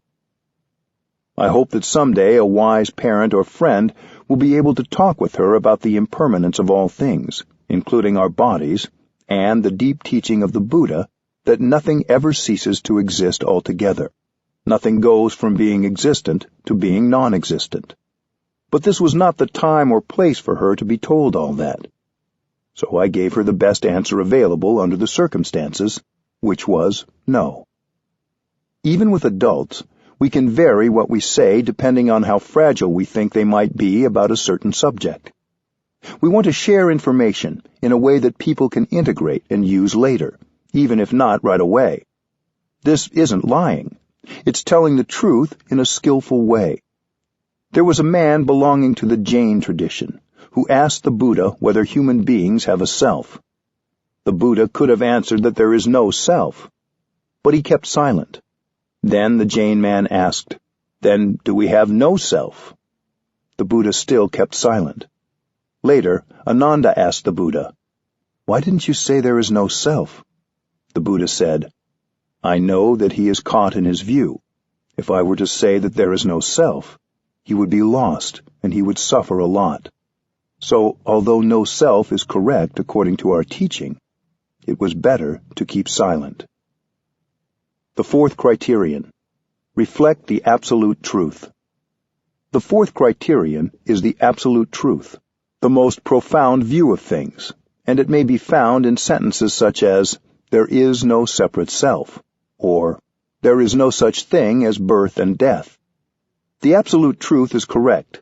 It is the closest thing to a description of the ultimate reality, but it can make people feel lost if they haven't had a spiritual teacher who could skillfully convey its depths to them in a way they could take in. So whenever we need to say something we know will be difficult for others to hear, we have to be humble and try to look more and more deeply to discover in what way we can talk about these things. There are some absolute truths, such as that of no birth and no death, that are very difficult to grasp in our everyday way of thinking and everyday lives. But then if we are shown something simple, such as a cloud, we can grasp very easily that the cloud isn't born and it doesn't die. It simply changes form. We may think of these absolute truths as abstract, but they are visible all around us in the natural world if we look deeply or have a teacher or companion with whom we can talk about what we see. If you use these four criteria, you will not be confused when you are reading or listening to something. They can also help you listen well to others and express yourself effectively in everyday life, whether in friendly conversation, when speaking to or listening in a group, or when reading a text, whether secular or religious. You will have a deep understanding of what is the truth in any given situation and how best to respond. This training isn't just about how we speak, but also goes along with how we listen. So the focus is what happens not only with the mind and tongue, but also with the ear. When we listen more deeply and see more clearly, compassion arises, and we use mindful speech that reflects our sincere and caring intentions. Instead of speaking cruelly, we begin to listen with compassion. When we have the ability to listen with compassion to the suffering of the other person, we will benefit as well. Our compassion makes us happy and peaceful. When we listen with compassion, we can understand things that we wouldn't be able to understand if we were full of anger. Listening deeply is a kind of looking deeply. You look not with your eyes, but with your ears. When you look with your eyes, you can see the suffering. When you look with your ears, you can hear the vibration of that person's words. In Vietnamese, the Bodhisattva Avalokiteshvara is called Quan the Am, in Chinese, Kuan Yin. Quan means to contemplate deeply, the means world, and Am means sound. Quan the Am listens to all the sounds, all the suffering of the world. When you listen like that, compassion is born in you, and you can have peace. Please listen with great compassion. Even when you're sad because of bad news, your compassion will soothe your agitation and make you more peaceful. Help people understand. On my last trip to India, I was invited to be the guest editor for one day at the Times of India, the largest daily paper in India. It was during the Gandhi commemoration days in October 2008. One day I was sitting with the regular editors in a meeting when news came in of a terrorist attack in Mumbai, near the Pakistan border, in which a lot of people had been killed. The editors asked me, "If you were a journalist in our time, how would you report when there is so much bad news and so little good news? How should we be as journalists?" It's a difficult question. Reporters have to report the news.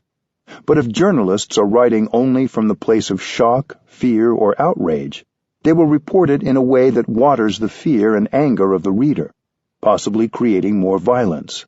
So what can we do when we receive such news? I didn't answer right away. I went back to my in-breath and out-breath, and I kept silent for a time, and they kept silent too. Then I said, "You have to tell the truth, but you have to report it in such a way that we don't water the seeds of fear, anger, and vengeance in people. So you have to sit as a practitioner and look deeply and ask, why would someone do violence to innocent people? When you've looked deeply, you will see that those who do violence have a wrong perception of the situation. They're so sure their perception is the truth, and they may think that if they also die in the explosion, they will go directly to heaven to join God. Everybody wants to live. Nobody wants to die. But they may think that by killing others and dying themselves, they are doing the work of God. They think that those on the other side are the enemies of God. You can see that that is wrong thinking, and so you have great compassion for them. For whoever has such a view, life is very dark, and he suffers a lot. There are many wrong perceptions everywhere. So long as those wrong perceptions persist, the number of terrorists will only increase. It will be very difficult to find and control them all. If one terrorist group is violently destroyed, another will emerge. It's endless. So I told the editors, when you report on terrorist acts, use your compassion and deep understanding. Explain the story in such a way that the reader doesn't become enraged and perhaps become another terrorist. We can tell the truth, but we must help people understand. When people understand, their anger will lessen. They don't lose hope. They know what to do and what not to do, what to consume and what not to consume, in order not to continue this kind of suffering. So my message that morning was that we should reflect and discuss events in a way that will not increase the despair and the anger in people. Instead, we can help them to understand why things happen, so their insight and compassion increase. We can make a big difference with the practice of looking deeply. The solution isn't to hide the truth. Using right speech in daily life. The 4 trainings in right speech remind us every day to use words that express non-discrimination, forgiveness, understanding, support, and love. It's very liberating to be able to say or write something using compassionate speech. Speaking in this way is as healing for the speaker as it is for the person being spoken to. These 4 trainings also remind us that anything we say which contains poisons, discrimination, and hate will make us suffer and make others suffer. It's a simple equation. Wrong speech causes ill-being. Right speech brings about well-being and healing. Every day we can say something that has the capacity to heal and help people. A grown-up can do this. A child can do this. A business person, a politician, or a teacher can do this. We don't need to wait for a special moment. We can stop what we're doing right now and send an email that contains right speech. And we can relieve the suffering inside us and the suffering in others right away. 4. The 6 mantras of loving speech. When we have the impression that we're all alone and nobody supports us, we can remember that it's only a perception. It's not accurate. Think of a tree standing outside right now. The tree is supporting us with beauty, freshness, and oxygen for us to breathe. That kind of support is also a kind of love. The fresh air outside, the plants that feed us, and the water that flows over our hands from the tap all support us.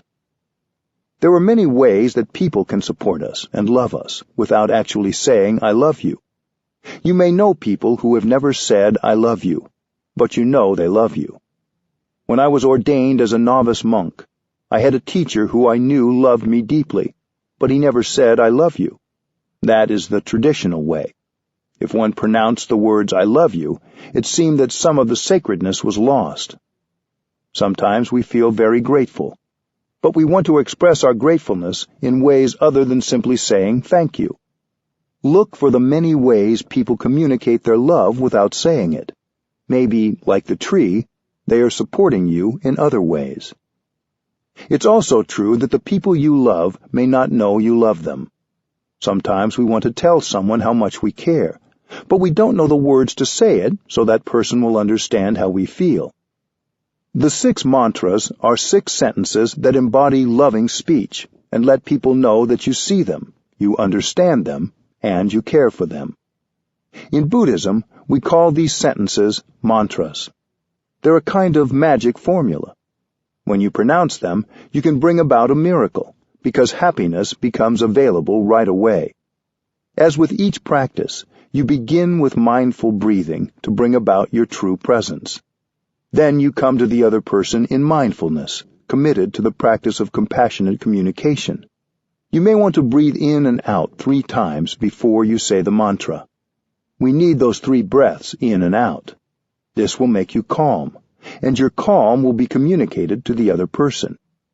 Then, when you go to another person, you know you will be fresh, you will have peace, and you can offer those things to the other person. If you want the mantra to work, you have to breathe in mindfully first and become fresh before you pronounce it. You look into the other person's eyes and you say these short sentences. A mantra may contain as few as 4 words, but in these words you are able to be fully there for the person you love. The first mantra. The first mantra is, I am here for you. This is the best gift you can give a loved one. Nothing is more precious than your presence. No matter how expensive the things you buy for someone else, they're not as precious as your true presence. That wonderful presence is fresh, solid, free, and calm, and you offer it to your loved ones to increase their happiness and your own happiness. I am here for you. To love someone means to be there for him or for her. To be there is an art and a practice. Are you truly there for the person you love, 100%? Using the skills of mindful breathing and mindful walking, you can bring together your body and mind to restore yourself and produce your true presence in the here and the now. To be there like that, for yourself and for the other person, is an act of love. We can also use this mantra with ourselves. When I say to myself, I am here for you, it also means that I am there for myself. My mind goes home to my body, and I become aware that I have a body. That is a practice of love directed to yourself. If you are capable of being with yourself, you are capable of being with the person you love. The practice can be very pleasant. Breathing in and bringing your mind home to your body can be a very pleasant thing to do. You enjoy your in-breath, you enjoy your body, and you enjoy your mind. Then the mantra will have an effect on those around you, too. You don't need to wait for the practice to be reciprocated. The other person doesn't need to say anything in return. When you produce the mantra, both of you benefit. The mantra helps you and the other person come home to yourselves and to the moment you are sharing. So the effect is double. We say that love is based on understanding, but how can you understand someone if you aren't present? Your mind has to be in the here and the now before you can love.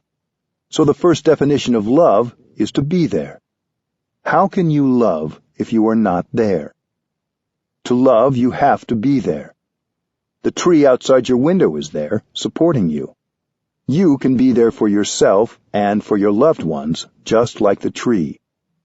Mindfulness practice is the foundation of your love. You cannot love properly and deeply without mindfulness. Although you're saying, I am here for you, the other person doesn't have to be there for you to practice the first mantra. If the other person is at home or at work, you can use the phone. As you hold the phone in your hand, breathe in and out a few times to make yourself present and calm. When you hear the phone ringing, you can continue your mindful breathing. When the other person picks up the phone, you can ask if he or she has a moment. If so, you can say, I am here for you. If you have practiced mindful breathing, the way you say the mantra will convey your calm and your presence. The second mantra. Don't use the second mantra until you have practiced the first and produced your presence. Then, when you are truly there in the here and the now, you are in a position to recognize the presence of the other person. The second mantra is, I know you are there, and I am very happy.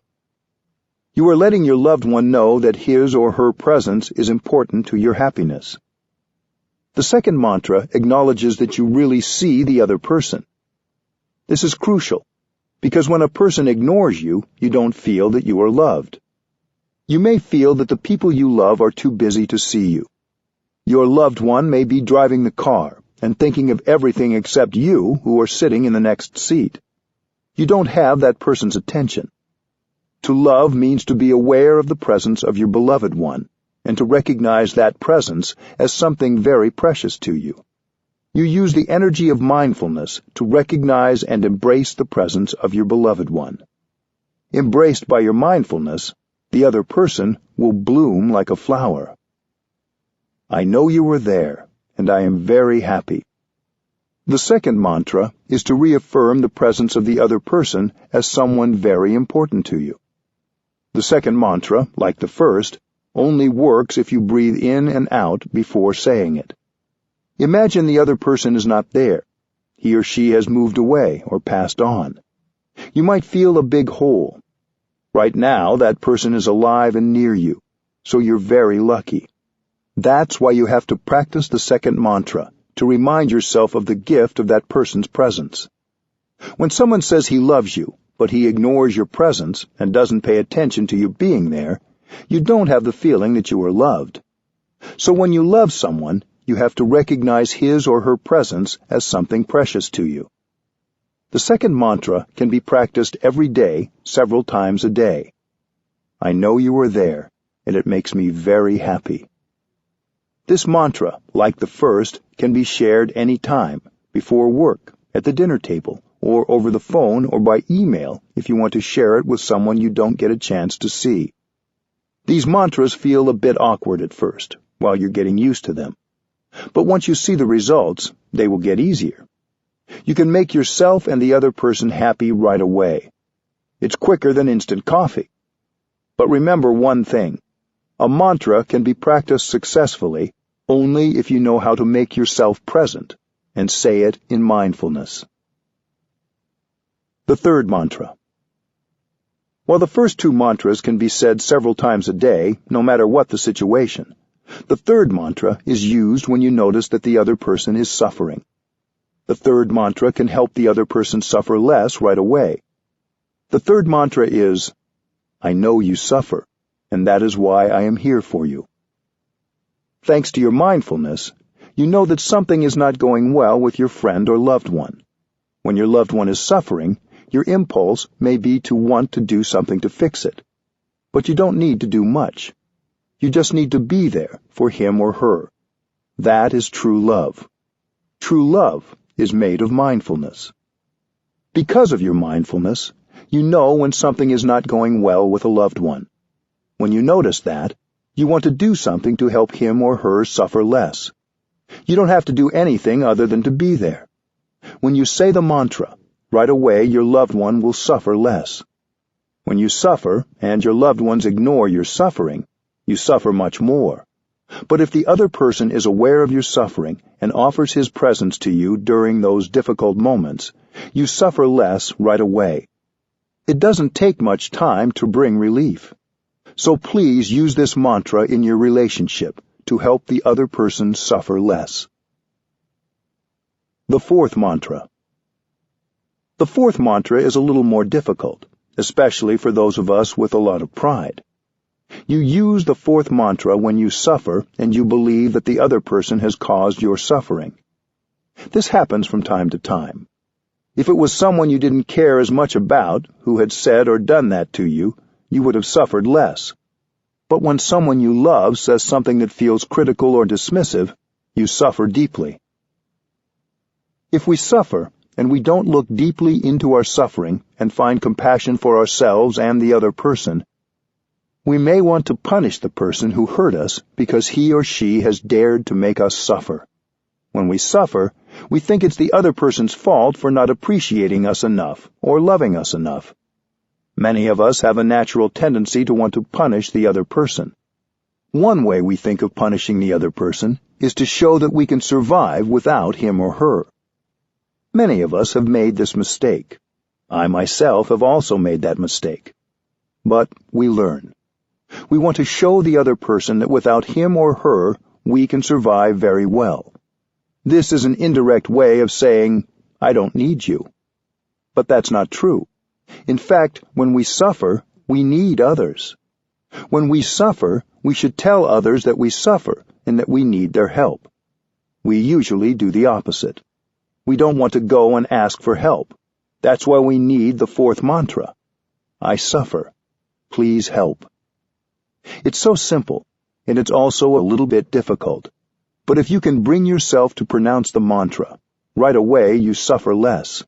I guarantee it. So please write that sentence down on a piece of paper the size of a credit card and put it in your wallet. It's a magic formula. I suffer. Please help. If you don't practice this mantra, you may be sulking. If others notice that something is wrong, that maybe you suffer, they might try to comfort you and say, Are you suffering? When someone asks you this, you might have the tendency to respond, Suffer? Why should I be suffering? You know that's not the truth. You suffer deeply, yet you pretend you don't suffer.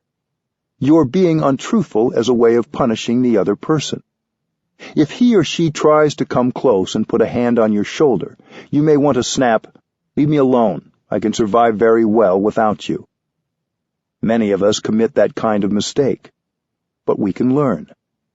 Practicing the mantra, you do the opposite. You have to recognize that you suffer. The mantra can also be a little longer, if that feels more appropriate to the situation. I suffer. I want you to know it. I don't understand why you did or said what you did. So please explain. I need your help. That is true love. To say, I don't suffer, I don't need your help, is not the language of true love. The next time you suffer, and you believe it's the other person's fault and that she is the cause of your suffering, remember to take out the paper and read it, and you will know exactly what to do. Practice the fourth mantra. According to our practice in Plum Village, you have the right to suffer 24 hours, but not more. There's a deadline. The deadline is 24 hours, and you have to practice the fourth mantra before the deadline. You have your phone. You have your computer. I'm sure that when you are able to bring yourself to write it down, you will suffer less right away. If you aren't calm enough within 24 hours to practice the fourth mantra, you can write it down on a piece of paper and leave it on the other person's desk or somewhere it is sure to be seen. The mantra can be further broken down into 3 sentences. The first is, I suffer and I want you to know. That's sharing yourself with the person you care about. You share your happiness with each other. You also need to share your suffering. The second sentence is, I am doing my best. It means, I am practicing mindfulness, and when I get angry, I won't say anything that can cause damage to myself or to you. I am practicing mindful breathing, mindful walking, and looking deeply into my suffering to find the roots of my suffering. I believe that you have caused my suffering, but I know I shouldn't be too sure about that. I'm looking to see whether my suffering has come from a wrong perception on my part. Maybe you didn't mean to say it. Maybe you didn't want to do it. I'm now doing my best to practice looking deeply, to recognize my anger and embrace it tenderly.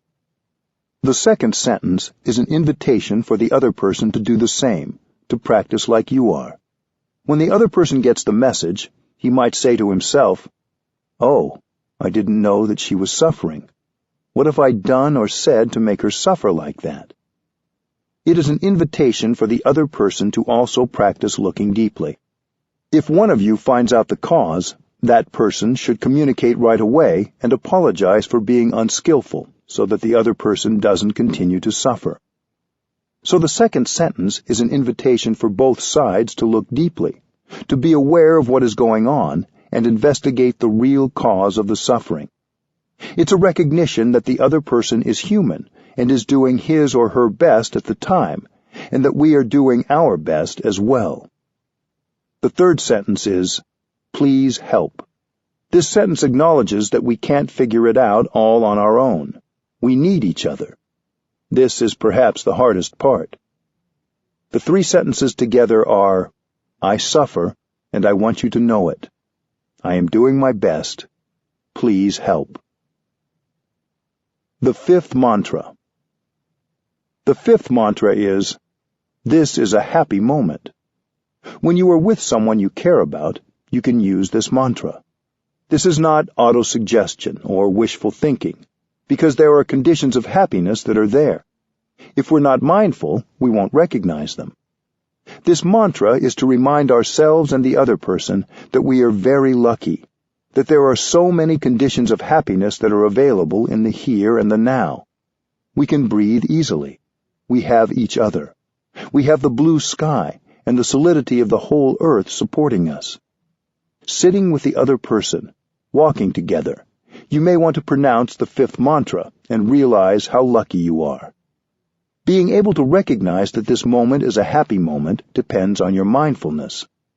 These conditions of happiness are more than enough for both of you to be happy in the here and the now. It is mindfulness that makes the present moment into a wonderful moment. We can each learn how to bring happiness into the here and the now with our practice. What are we waiting for to be happy? Why do we have to wait? With mindfulness, you can recognize that it is possible to be happy right here and right now. The sixth mantra. You use the sixth mantra when someone praises or criticizes you. You can use it equally well in both cases. The sixth mantra is, "You are partly right. I have weaknesses in me, and I have strengths in me. If you praise me, I shouldn't get too puffed up and ignore the fact that in me there are also challenges. When you criticize me, I shouldn't get lost in that and ignore the positive things. When you see beautiful things in someone, you tend to overlook the things that are not so beautiful. But as human beings, we all have both positive and negative aspects. So when your loved one rhapsodizes about you, telling you that you are the very image of perfection, you can say, "You are partly right. You know that I have other things in me too." In this way, you retain your humility. You don't become the victim of a prideful illusion, because you know that you're not perfect. This is very important. When you pronounce the sixth mantra, you preserve your humility. If the other person criticizes you, you can reply, "Darling, you are only partly right, because I also have good things in me." Without judgment, you investigate so you can improve. If somebody misjudges you, you reply, "You have said something that is partly correct, but in me there are also positive things." Likewise, when someone admires you, you can thank them for appreciating you, but also point out that they are seeing one part of you and that you have many challenges too. "You have said something that's only partly correct, because I have many weaknesses that you perhaps haven't seen yet." If someone says, "You have many weaknesses," you can say, "You are partly correct. I have strengths too." You may answer them that way in silence or say it nicely. "You are only seeing part of me, not the totality. I have other things in me that are much better." The sixth mantra is the truth. You don't lie, and you don't fall into false humility. You just say it, either aloud or silently to yourself. Inside you there are many wonderful qualities, and many weaknesses. You accept both. But that acceptance doesn't prevent you from developing your positive qualities and addressing your weaknesses. We can use the same method when we look at other people. We can accept others like we accept ourselves. We know that what they are expressing is only part of them. Before judging and shouting at somebody, instead of telling someone he or she has no value, we have to look deeper. I know people who are very sensitive. Even a slight judgment makes them weep and become very unhappy. Perhaps you also know people like this. So we accept ourselves with all our weaknesses, and then we have peace. We don't judge ourselves, we accept. I have these qualities and these weaknesses, but I will try to improve slowly at my speed. If you can look at yourself like that, you can look at others like that too, without judgment. Even if that person has many weaknesses, he also has many talents, many positive things. No one is without positive qualities. So when others judge you wrongly, you have to say that they are partly right, but they have not seen the other parts of you. The other person only sees parts of you, not the totality, so you don't have to be unhappy at all. We can use these 6 mantras to make a close relationship stronger. My friend Elizabeth recently shared several ways in which she has used the mantras. Her sister is 1 year older than she is. They were always together growing up, but over the years, and especially as they grew into young adults, Elizabeth had gotten in the habit of lecturing her sister a little and telling her what to do. As you can imagine, sometimes her sister had strong reactions.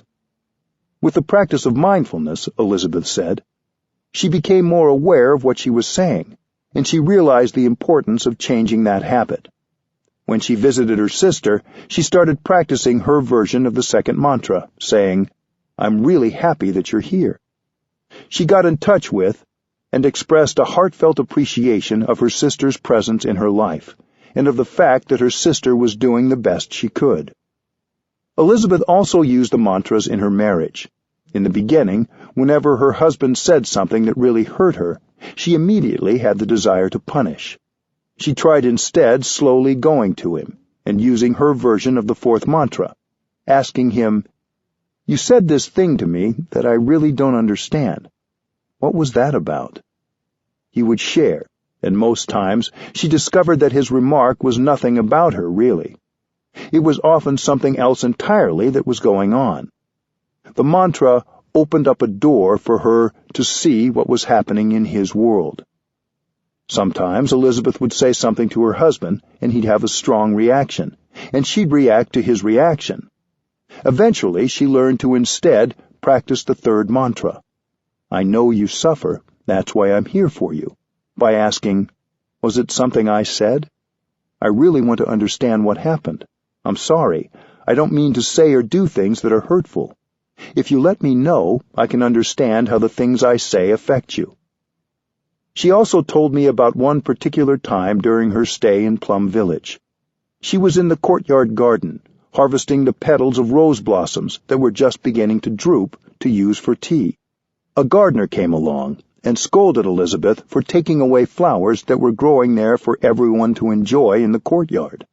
Elizabeth said, "I'm not taking the fresh ones, only the fading ones." But the gardener was not appeased. Elizabeth went to ask the advice of one of our nuns, who she knew could help her understand. The sister shared with her that lately some other people had been picking flowers from the garden for their own use, and the gardener had a sensitivity about that. "Elizabeth," the sister said, "you just bumped into his sensitivity." After she heard that, Elizabeth was able to go to the gardener and practice the 3rd mantra. She said, "I understand the situation better now, and I won't touch the flowers in the courtyard if you prefer." The gardener was getting ready to go away on a trip to Germany, and Elizabeth also practiced the 1st mantra, "I'm here for you," by telling him that during his absence she would water the roses and trim the rose hips for him. Another friend recently shared that he was suffering a lot during a retreat. He chose to practice the 4th mantra, "I suffer, please help," by sharing with his roommates that he didn't need to talk about anything, just to be allowed space. This allowed his roommates to understand what was happening with him, not take it personally, and be more accepting when he wasn't able to be there for them as they would like. It was beneficial to see what he needed, and for him to ask for that support. The 6 mantras are something that everyone can practice at home. Children can do them too. So often children feel powerless in the family. But with mindfulness, concentration, and practice of the 6 mantras, they have a tool. By saying a mantra with love and full presence, a child can change the situation, even a tense one, right away. It also gives parents a chance to use the language of love instead of authority when communicating with their children. This keeps communication alive between parents and children. When there's no real communication in the family, both parents and children suffer. The practice of the 6 mantras is a way to use loving speech and deep listening to keep the door of communication open. With this kind of communication, we will understand each other better, and then our love will be true love, because it will be based on understanding. Bringing compassionate communication to your relationships. When you are able to use the 6 mantras with your loved ones, you will find that you are building a kind of home together. By listening compassionately to yourself, you have started to come home to yourself. With compassionate communication, you can help your loved ones come home to themselves. Your loved ones are also looking for home, for some warmth and a refuge. Once you have a home, you can help the other person. You are confident because you know how to connect with yourself and make a home for yourself. Your confidence can inspire others to do the same. They may find a home in you, and they lean on that to build a home in themselves. You don't need an iPhone to do this. You need your eyes, to look at them with compassion. You need your ears and your mouth to listen with compassion and speak mindfully. When your loved one is able to go back to himself or herself, then your relationship becomes a real relationship, because both of you feel at home in yourselves. Don't be afraid to give your loved ones the space they need to listen to themselves. When you have enough space to listen to your own self, when you come together, you find a home in each other as well as in yourselves. There is a communal home for you to share. This becomes the base of all your relationships. If you want to help society, your community, your country, you have to have a home base.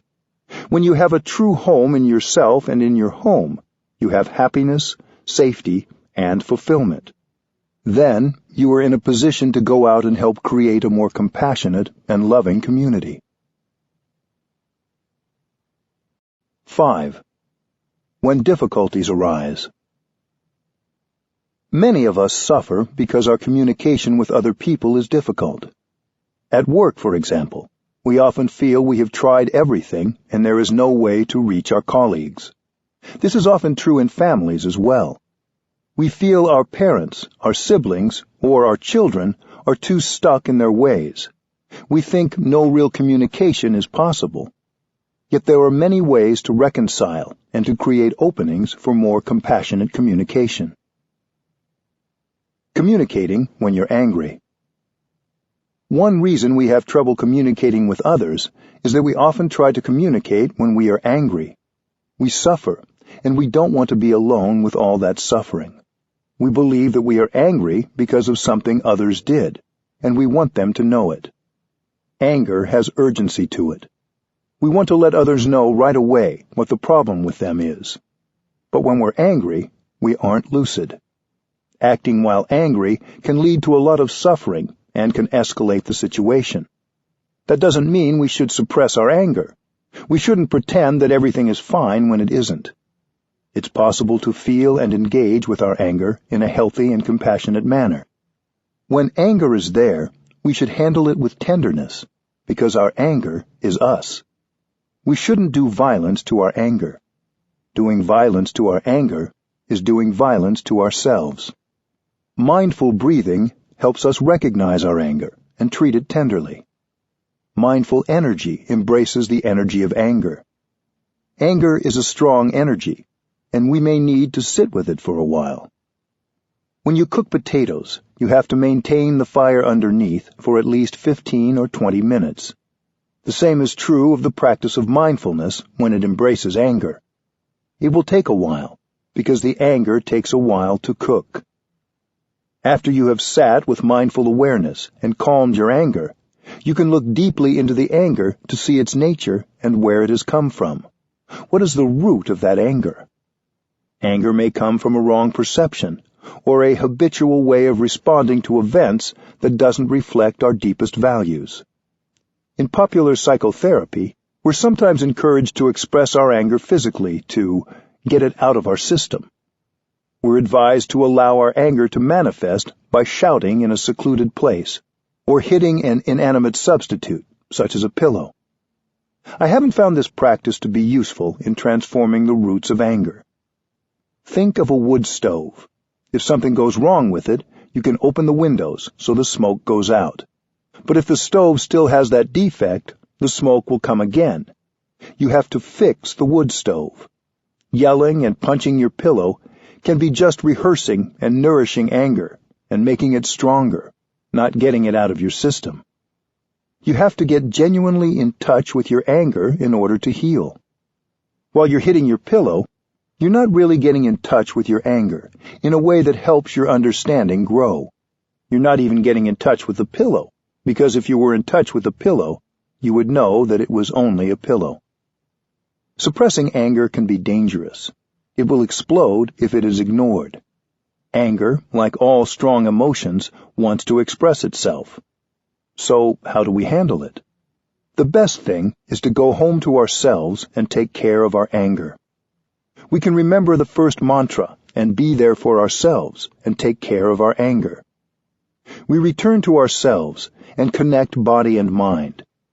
Return to your practice of mindful breathing and mindful walking. To be present means to be mindful, and then use that mindfulness to recognize, embrace, and look deeply at our strong emotions. Usually when anger manifests, we want to confront the person we think is the source of our anger. We're more interested in setting that person straight than in taking care of the more urgent matter, which is our own anger. We are like the person whose house is on fire, who goes chasing after the arsonist instead of going home to put out the fire. Meanwhile, the house continues to burn. There are many things you can do to communicate that you are suffering over something that somebody has done. You can write a note or send an email to the person. But first, practice mindful breathing and take care of your anger. This is a perfect time to use the fourth mantra, I suffer. Please help. You may phone the other person once you have calmed your anger, but only when you can calmly tell him or her that you suffer and you want help. You can let the other person know that you are doing your best to take care of your suffering. Encourage that person to do the same. Asking for help when we're angry is very difficult, but it allows others to see your suffering instead of just your anger. They will see that suffering causes the anger, and then communication and healing can begin. Helping each other suffer less. When we have a rift or an estrangement from someone we care about, both people suffer. If we didn't care deeply about the other person, the rift would not be so painful. It's the people we care about most who trigger our greatest suffering. We may spend a long time living with the rift, until we start to think of it as irreparable. But as long as it's there, we'll always be trying to avoid it, to cover it up, because we are afraid to be in touch with the suffering inside. We can pretend that it's not there, but it's really there, a big block inside. The suffering in us demands to be understood. With our daily practice, we can generate enough mindfulness and be strong enough to come home to our suffering without fear. Mindfulness helps us recognize suffering inside. Mindfulness helps us embrace that suffering, which is the first step. When someone has caused you a lot of pain, you may not even want to look at or be in the same room as that person because you will suffer. With awareness, you can understand your own suffering and recognize the suffering in the other person. You may even understand that the reason that person suffers so much is because he or she doesn't know how to handle the suffering. His suffering spills out, and you are its victim. Maybe he doesn't want to make you suffer, but he doesn't know another way. He can't understand and transform his suffering, and so he makes the people around him suffer too, even when that's not his intention. Because he suffers, you suffer. He doesn't need punishment. He needs help. You can help by acknowledging the suffering in him. If there is some difficulty in a relationship, we have to acknowledge the difficulty. It's tempting to say that everything is okay, because the difficulty can feel overwhelming. But without acknowledging the difficulty, we can't generate understanding and compassion, and we feel alienated. we can't help. You have to use the tools of compassionate communication, the deep listening and loving speech you have practiced, to restore communication with the person with whom you are having difficulty. After a short period of mindful breathing, you can say something like this to the other person. I know you're not feeling too happy right now. In the past, I didn't understand your feelings, so I reacted in a way that made you suffer more, and that also made me suffer more. I wasn't able to help you resolve the problem. I reacted angrily in a way that has made the situation worse. It's not my intention to make you suffer. It's because I didn't understand your suffering, and I didn't understand my suffering either. I understand my difficult feelings better now, and I also want to understand yours. Understanding your suffering, your difficulties, will help me behave in a way that can be more helpful. If you care for me, help me understand. Tell me what is in your heart. I want to listen. I want to understand. Tell me about your suffering and your difficulties. If you don't help me understand, who will? These are just examples. It's important that the words be your own. When you have the energy of compassion in your heart, your own loving words will come to you naturally. When you are very angry at someone, in the heat of the moment, it's almost impossible to use loving speech. But when understanding arises, compassion comes, and it's possible to use loving speech without having to make a lot of effort. A doctor who doesn't see the nature of the sickness can't help the patient. A psychotherapist who doesn't understand a patient's suffering can't help. Loving speech can open the door. Then you have an opportunity to practice deep listening and help the other person heal the relationship. It takes courage to acknowledge difficulty in a relationship. You may think you will just wait until the other person comes to you first, but that may not happen. You can't wait. You can begin the practice of restoring communication by modeling open-hearted, compassionate dialogue. You may have to give yourself a deadline for making a start. When people come to week-long retreats, I give them a deadline of the last night of the retreat to begin the reconciliation. If you are truly practicing, others will see that and be affected by it. They may not be able to show it right away, but what you say and the look in your eyes will have an effect. The suffering of pride. There is a well-known Vietnamese story about a young couple who suffered deeply because they didn't practice mindful communication. The husband went off to war and left his pregnant wife behind. 3 years later, when he was released from the army, his wife came to the village gate to welcome him and brought along their little boy. It was the first time the man had seen his child. When the young couple saw each other, they could not hold back the tears of joy. They were so grateful that the young man had survived and come home. In Vietnam, there is a tradition that when an important event happens, we make an offering on an altar to our ancestors and tell them what has happened. The wife went to the market to buy flowers, fruits, and other provisions for an offering to place on the altar. The father stayed home with his son and tried to persuade the little boy to call him Daddy, but the little boy refused. He said, "Mister, you aren't my daddy. My daddy is someone else. He used to come and visit us every night. Whenever he came, my mother would talk to him for a long time and cry and cry. When my mother sat down, the man sat down. When my mother lay down, he also lay down. So you are not my daddy." Hearing these words, the young father's heart turned to stone. He could no longer smile. He became silent. When his wife returned, the man didn't look at her or speak to her anymore. He was very cold. He acted as though he despised her. She didn't understand why, and she began to suffer deeply. After the ceremony to make an offering to the ancestors, it's traditional to take the offering from the altar, and then the family sits down and enjoys the meal with happiness. But after the young man performed the offering, he didn't do this. He left the house, went into the village, and spent his time in the liquor shop. He got drunk because he couldn't bear his suffering. When the husband came home, it was very late.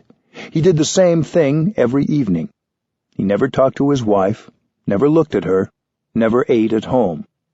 The young lady suffered so much she couldn't bear it, and on the 4th day she jumped into the river and drowned. The evening after the funeral, the young father and the boy came home. As the man lit the kerosene lamp, the little boy shouted, "Here is my father," and pointed to the shadow of his father on the wall. It turned out that the young woman used to talk to her shadow every night, because she missed her husband so much. One day the little boy had said, "Everyone in the village has a father. Why don't I have one?" In order to calm the little boy, she pointed to her shadow that night on the wall and said, "There is your father." Of course, when she sat down, the shadow would sit down too. Now, the young father understood. His wrong perception had been wiped away, but it was too late. What if the man had gone to his wife and asked, "Darling, I've suffered so much the last few days. I don't think I can survive. Please help me. Please tell me who is that person who used to come every night and with whom you talked and cried?" That's a very simple thing to do. If he had done this, the young lady would have had a chance to explain, the tragedy would have been averted, and they would have recovered their happiness very easily. That's the direct way. But he didn't do this because he was so deeply hurt, and his pride prevented him from going to her and asking for help. The woman suffered so much as well. She was deeply hurt because of her husband's behavior, but she didn't ask for his help. Perhaps if she'd asked her husband what was wrong, he would have told her what their son had said. But she didn't because she, too, was caught in pride. A wrong perception can be the cause of a lot of suffering. All of us are subject to misunderstanding. We live with wrong perceptions every day. That's why we have to practice meditation and looking deeply into the nature of our perceptions. Whatever we perceive, we have to ask ourselves, are you sure your perception is right? To be safe, you have to ask. We're subject to many wrong perceptions in our daily lives. It may be that the other person didn't have the intention to hurt you. Mindful communication has the potential to ease so much of the unnecessary suffering in our relationships. Reconciling in families. Sometimes communication is hardest in our own family, because families share similar suffering and ways of responding to suffering. The suffering of your parents was passed down from their parents and from their ancestors before them. Unless you begin to understand your own suffering and reconcile with yourself, that suffering will continue to be passed down to future generations. So we do the work of mindful communication, not just for ourselves and our loved ones, but for our descendants. Understanding your own suffering, you understand the suffering of your father. Your father may have had a lot of suffering and been unable to handle and transform the suffering. So he transmitted the whole mass of suffering to you. You inherit this suffering from him and from your mother. When we're still young, many of us are determined to be different from our parents. We say we'll never make our children suffer. But when we grow up, we tend to behave just like our parents, and we make others suffer because, like our ancestors, we don't know how to handle the energies we've inherited. We've received many positive and negative seeds from our parents and ancestors. They transmitted their habit to us because they didn't know how to transform it. Sometimes these habit energies have passed through many generations. You have to recognize that you are the continuation of your father, mother, and ancestors. Cultivate mindfulness so you can recognize the habit energy each time it arises and embrace it with your energy of mindfulness. Each time we're able to do this, the habit energy becomes weaker. If we keep practicing like this, we can stop the cycle of transmission, and this will benefit not only us, but our children and descendants. We can also help our children learn how to handle their habit energies and nourish the positive elements they have inside. The suffering we received from our parents when we were children is probably our deepest suffering. We may hate our parents and feel that, whether or not they are still living, we will never reconcile with them. Yet with our practice of breathing mindfully, walking mindfully, and looking deeply, we can bring about transformation and restore communication in even the most difficult families. If the other person also practices mindful awareness, it's much easier. But reconciliation is possible even if the other person doesn't know about the practice. Relationships with parents and siblings can be particularly difficult. Maybe during their childhood they were deeply wounded and no one listened to them. So now they are perpetuating the cycle, and they don't want to listen to anyone. Don't ask your family members to change. When you're able to generate the energy of understanding and compassion in yourself, reconciliation can begin to take place. I still remember a retreat in Oldenburg in northern Germany. On the 4th day of the retreat, I gave everyone a midnight deadline to begin reconciling with someone with whom they had great difficulty. The next morning, one man came to me and said, "I've been so angry at my father for years, I couldn't even look at him. Even when I dialed his number last night, I doubted I could talk to him calmly." But when he heard his father's voice, he found that he naturally used loving speech. He didn't even have to try. He said, "I know you suffered a lot during the past many years. I'm sorry. I know I've acted and spoken in a way that didn't help. I didn't mean to make you suffer." His father heard the compassion in his son's voice and told him for the first time about his suffering and his difficulties. Reconciliation is possible. You can find resolution to the difficulties in your relationships. You don't need to allow the difficulties to continue causing you to suffer month after month and year after year. The first step is to practice mindful breathing, mindful walking, and mindfulness in daily activities, so that you will be strong enough to go back to yourself, listen to your own suffering, and look deeply into its nature. Unless we listen to our own suffering, there's no chance of improving the quality of our relationships.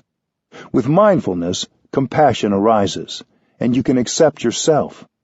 Then you have the chance to look at others.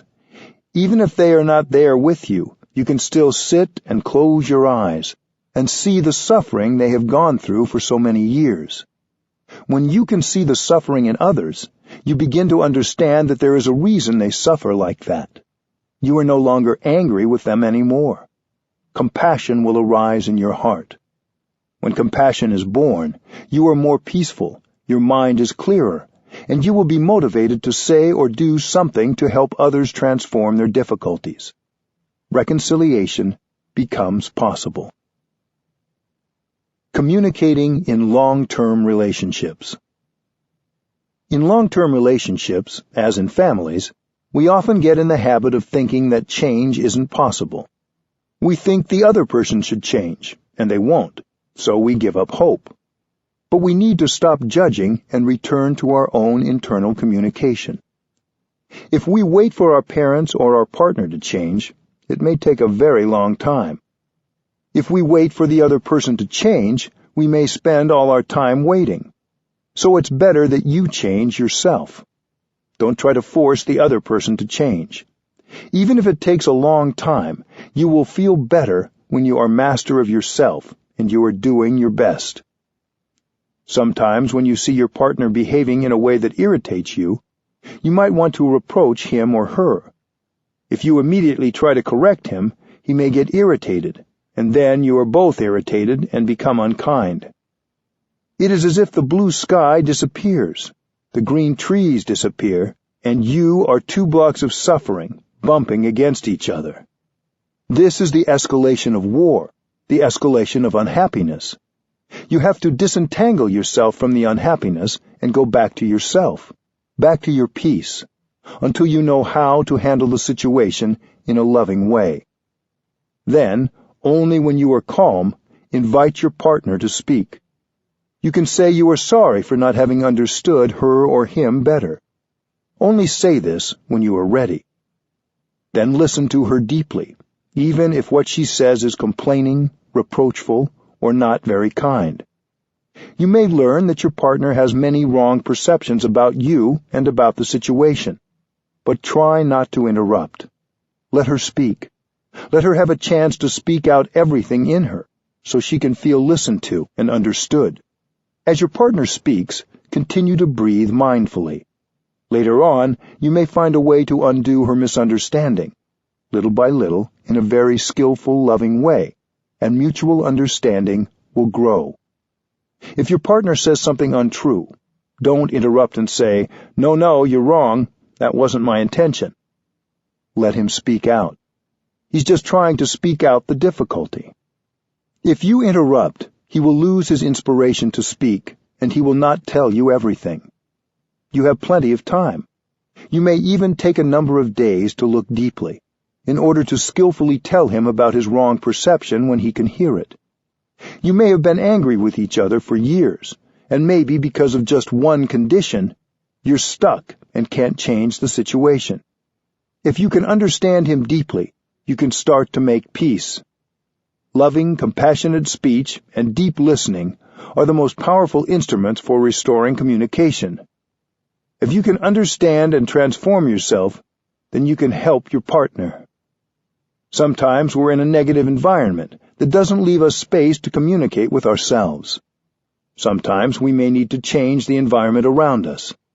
But sometimes, in a relationship, we think separation or divorce is the only alternative. This is true if we're in a violent or abusive situation. It's important that we be in a place where we feel safe and not vulnerable. But if you are in a relationship where both people love each other and don't intentionally hurt each other, but you just don't know how to communicate, there may be other solutions. Many people think divorce is the solution, but after the papers are signed, they continue to suffer. If there are children or financial or other matters connecting you, you will still have to deal with each other for years to come. You can't take the other person out of you. You can't take yourself out of others. The suffering still continues. So the question is not whether you will stay together or not.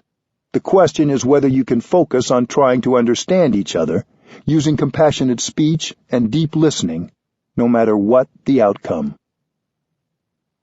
Mutual understanding in challenging situations.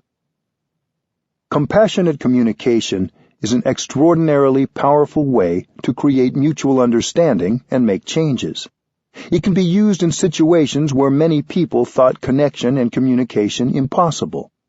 It can transform situations where both parties are full of both fear and anger. I have seen this when we've hosted groups of Israelis and Palestinians at Plum Village. The first few days of such a retreat are always very difficult. In the beginning, both groups are full of fear, anger, and mistrust. The two groups don't even like to look at each other. They're so suspicious. They don't feel good when they look at each other because they've suffered a lot, and they believe that their suffering has been brought by the other side. During that first week, we focus solely on communicating with ourselves. Both groups practice and train in mindful breathing, non-thinking, and deep listening to themselves. Only in the second week do we encourage the compassionate communication practices of deep listening and loving speech with each other. The group that speaks is encouraged to use the kind of language that could help the others understand the suffering they've gone through, the children as well as the adults. Each group tells the other about every kind of suffering they have undergone, but they do it using loving speech and trying not to blame or accuse. We advise the listening group to listen with compassion. If they hear a misperception, they shouldn't try to interrupt and correct, because they will have plenty of time later on to help the other group correct their perceptions. When one group listens deeply to the other group, they recognize, maybe for the first time, that the other side has suffered very much, and that the suffering of the other group is very much like their own suffering, even if the circumstances are different. For many, it's the first time that they recognize people on the other side as human beings just like them, who have suffered just like them. When you understand their suffering, you feel compassion for them, and suddenly you don't hate anymore. You're not afraid of them anymore. Your way of looking at them has changed. They see compassion and acceptance in your eyes, and right away they suffer less. These sessions of deep listening are organized in such a way that people have enough time to listen and talk about their suffering. Some of us who were present at these sessions were neither Palestinian nor Israeli. We were monks, nuns, and lay practitioners who come to sit and breathe with them and support their practice. We practiced mindful breathing and offered the collective energy of peace and mindfulness so they could practice listening with compassion. Our presence with the two groups was very important. We created a collective energy that supported mindful speech. I think we can organize the same practice for ourselves or for any two groups who are divided. Sometimes Hindus are afraid of Muslims, and at the same time, Muslims are afraid of Hindus. In other situations, Muslims are afraid of Christians, and Christians are afraid of Muslims. We think of the other group as a threat to our survival and to our identity. The first thing is to look deeply and see that not only on your side, but also on the other side, there's a lot of fear and suffering. In the beginning, we think that we are the only ones who suffer and have a lot of fear. But if we get close enough to the other side and look, we see that they also have a lot of fear of us, and also suffering. When we can see their suffering and fear, we suffer less already. When we're able to produce a compassionate thought, this thought begins to heal us, heal the other, and heal the world. Peace negotiations. I think if government officials organized peace talks the way we organize sessions of deep listening and loving speech, they would have more success in bringing reconciliation to opposing parties. When opposing parties come together to negotiate, they shouldn't negotiate right away. Each group has a lot of doubt, anger, and fear in them, and negotiating may be too challenging when these strong emotions are present. The first part of any peace initiative should be devoted to the practice of breathing, walking, sitting, and calming. Then the groups may be ready to listen to each other, and the desire and capacity for mutual understanding will be there to serve as a basis for successful negotiations.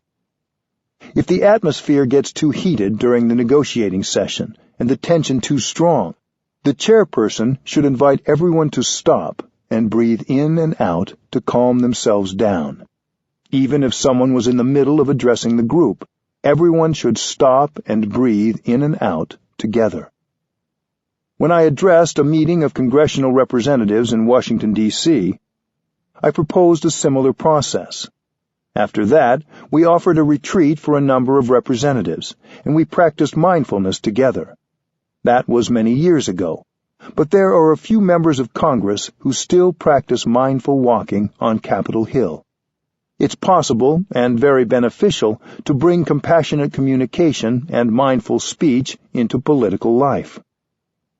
There's no place where deep listening and loving speech are inappropriate. We don't need to save these techniques for a special occasion. They can be adapted to any situation and be helpful. If we use them now, we will have the understanding and insight we need to repair the damage we caused in the past and bring healing to ourselves, our families, our relationships, and our communities. 6. Mindful communication at work. Successful work communication begins before we even arrive at our jobs. Often on our way to work, as we drive, bike, take the train, ride the bus, or walk, we focus on what we'll have to do when we arrive, or on something we didn't finish before we left home.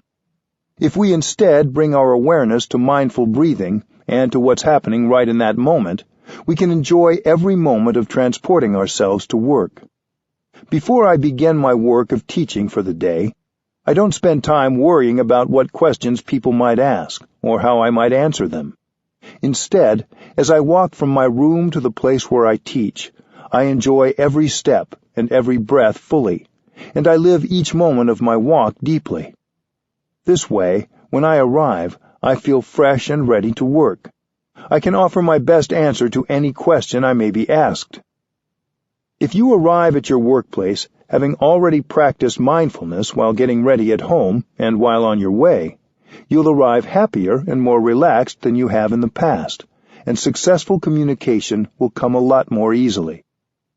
The way you think about your work and your work relationships affects how you communicate in your work environment. You may be under the impression that the purpose of your work is to offer a service to others or to produce an object or commodity. But while at work, you're also producing thoughts, speech, and actions. Communication is as much a part of your job as is the end product.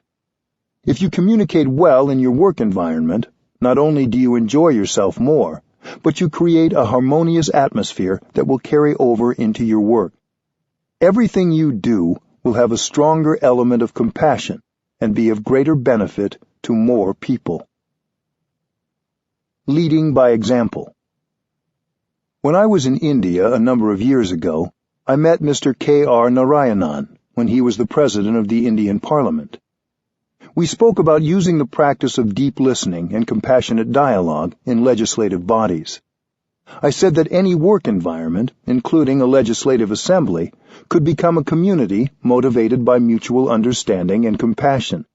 If we create a healthy and nourishing work community, we are modeling the kind of environment we want to create in the world.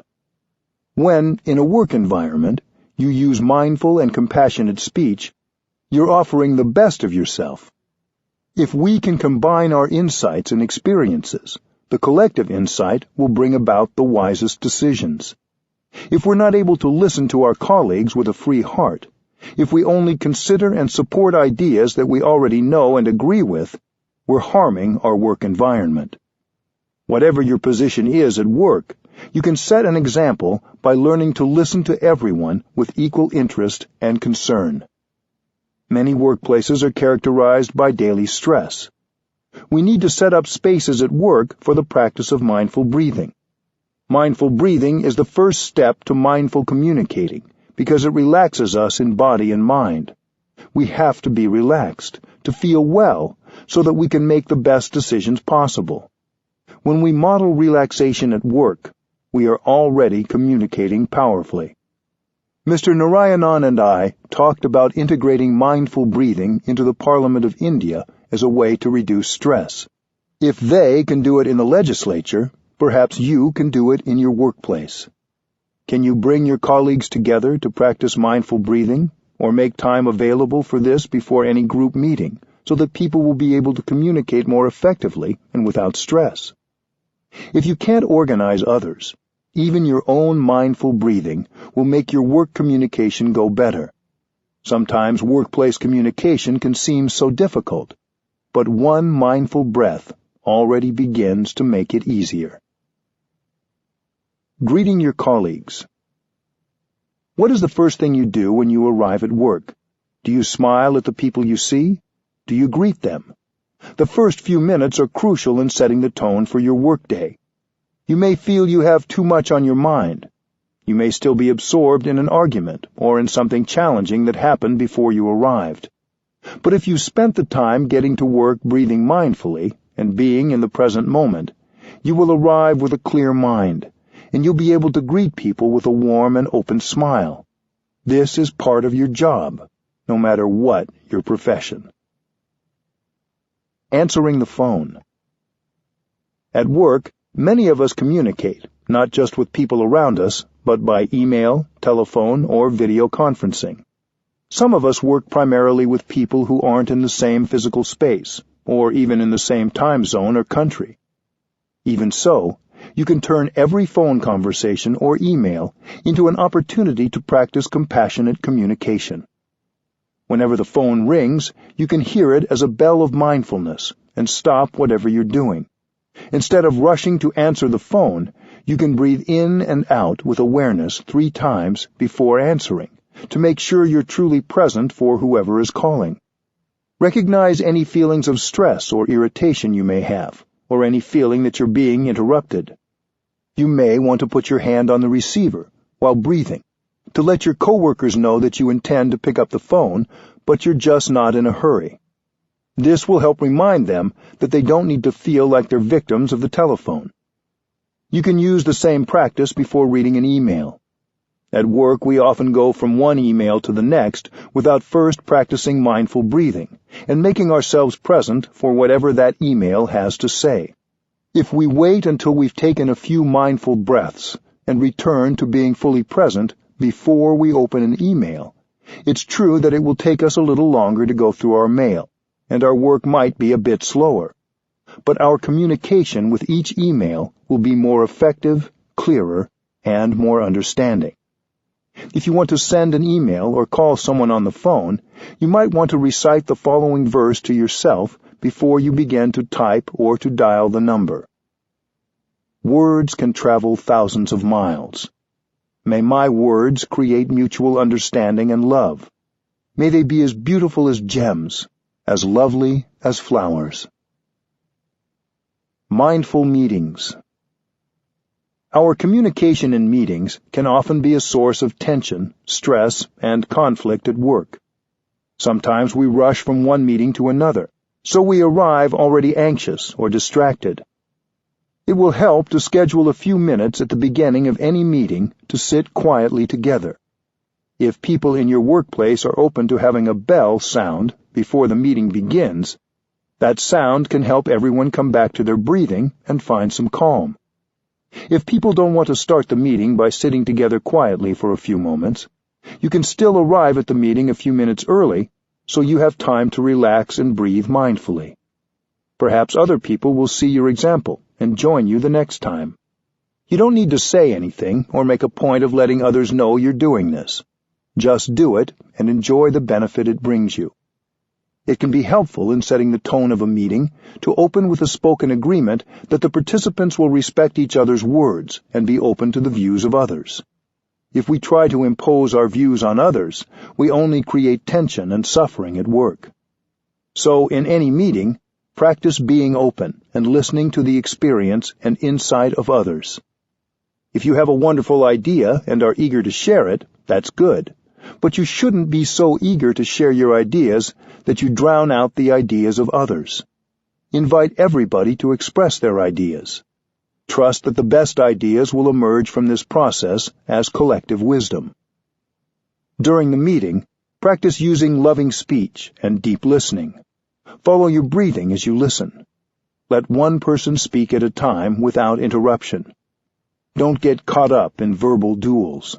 Speak from your own experience and address the whole group whenever you talk. If you have questions or concerns, place them in the center of the circle for the whole group to contemplate and address. This may be challenging. It is likely a new culture for conducting meetings, one that is different from the way meetings have been run in the past. You don't have to try to change the culture all at once. If everyone agrees to listen mindfully and without interruption, that is wonderful.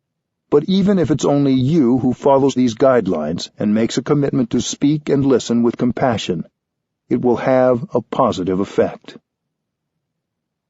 Creating community at work.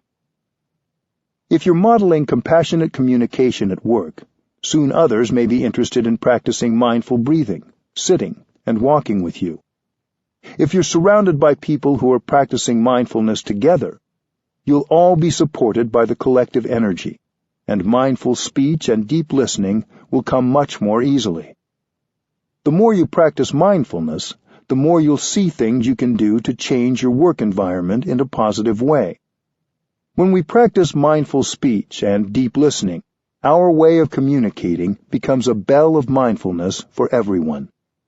When you walk mindfully, enjoying every step you take, this encourages others to do the same, even if they don't know that you're practicing mindfulness. When you smile, your smile supports everyone around you and also reminds others to smile. When you practice, your presence has a positive effect on you and those around you. A rock in the river. All of us have difficulties at work sometimes. We all have our own pain, sorrows, and fears. Often at work, we don't give ourselves time or space to recognize and embrace these strong emotions, so our tension comes out in unintentional ways. This can make communication difficult. But none of us needs to embrace pain and sorrow alone. When you throw a rock into a river, No matter how small the rock is, it will sink to the bottom of the river. But if you have a boat, you can carry many tons of rocks and they won't sink. The same is true of our suffering. Our sorrow, fear, worries, and pain are like rocks that can be carried by the boat of mindfulness. If we give ourselves the time and space to embrace and recognize the suffering, we won't sink into the ocean of anger, worries, or sorrow. We become lighter. We can practice mindfulness alone, but we can find more ease and joy if we can bring mindful communication into our work environments and have the support of others who are practicing mindfulness with us. Don't expect to change your work environment overnight, but if you make a diligent effort to practice compassionate communication, both with yourself and with your colleagues, you're taking steps in the right direction, and that is good enough. 7. Creating community in the world.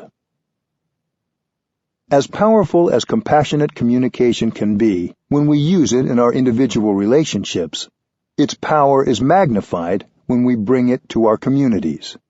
Both communication and community have the same Latin root, communicare, meaning to impart, share, or make common. We need to go in the direction of reconciliation and understanding, not just with our friends and family, but in our neighborhoods and workplaces. We can create an inclusive, compassionate foundation as the basis from which we interact with everyone. A community that is committed to mindful speech and deep listening can be very effective in making society better. These two practices could be part of a global ethic that would be available to people of any culture or religious tradition to reduce conflict and restore communication. Community creates change. We can speak of our practice in terms of energy because mindfulness is a kind of energy. When we bring our energies together, they are increased 1,000-fold.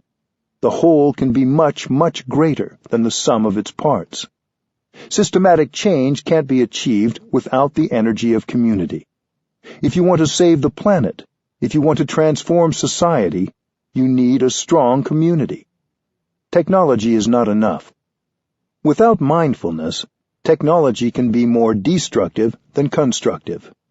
When we speak about creating a sustainable environment or a more just society, we usually speak of physical action or technological advances as the means to achieve these goals. But we forget about the element of a connected community. Without that, we can't do anything at all. Usually, we think of communal action in terms of physical acts, but the energy of a shared meditative silence or communal chanting is also communication and a powerful kind of action. I don't think of this concentration so much as prayer or a religious rite, but rather as a form of communication. When we sit and concentrate as a community, we create a collective energy that has compassion and awakened understanding in it. Sitting together in silence can be a practice of listening to our own suffering and the suffering of the world. The collective energy of mindfulness also supports our individual practice. When we see other people who are in good communication with themselves and others, they inspire us. Sometimes the cause of our sorrow is hidden by so many layers of suffering that we can't penetrate it by ourselves, even when we practice diligently and sit mindfully. In these cases, the energy of a community of mindfulness can help us embrace and release suffering that we could not reach by ourselves. If we open our hearts, the collective energy of the community can penetrate the suffering inside us. Mindful listening and speaking will make it easier for us to build a stronger community. Building trust and sharing suffering. Some of us do not easily trust another person. For such a person, it can be difficult to imagine sharing with a larger community.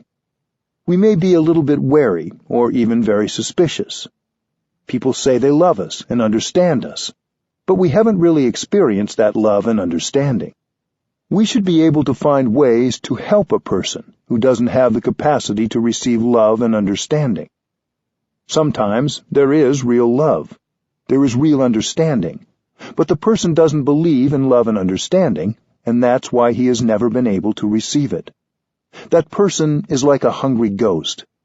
In Buddhism, a hungry ghost is someone who has a big empty stomach and is very hungry, but has a very tiny throat.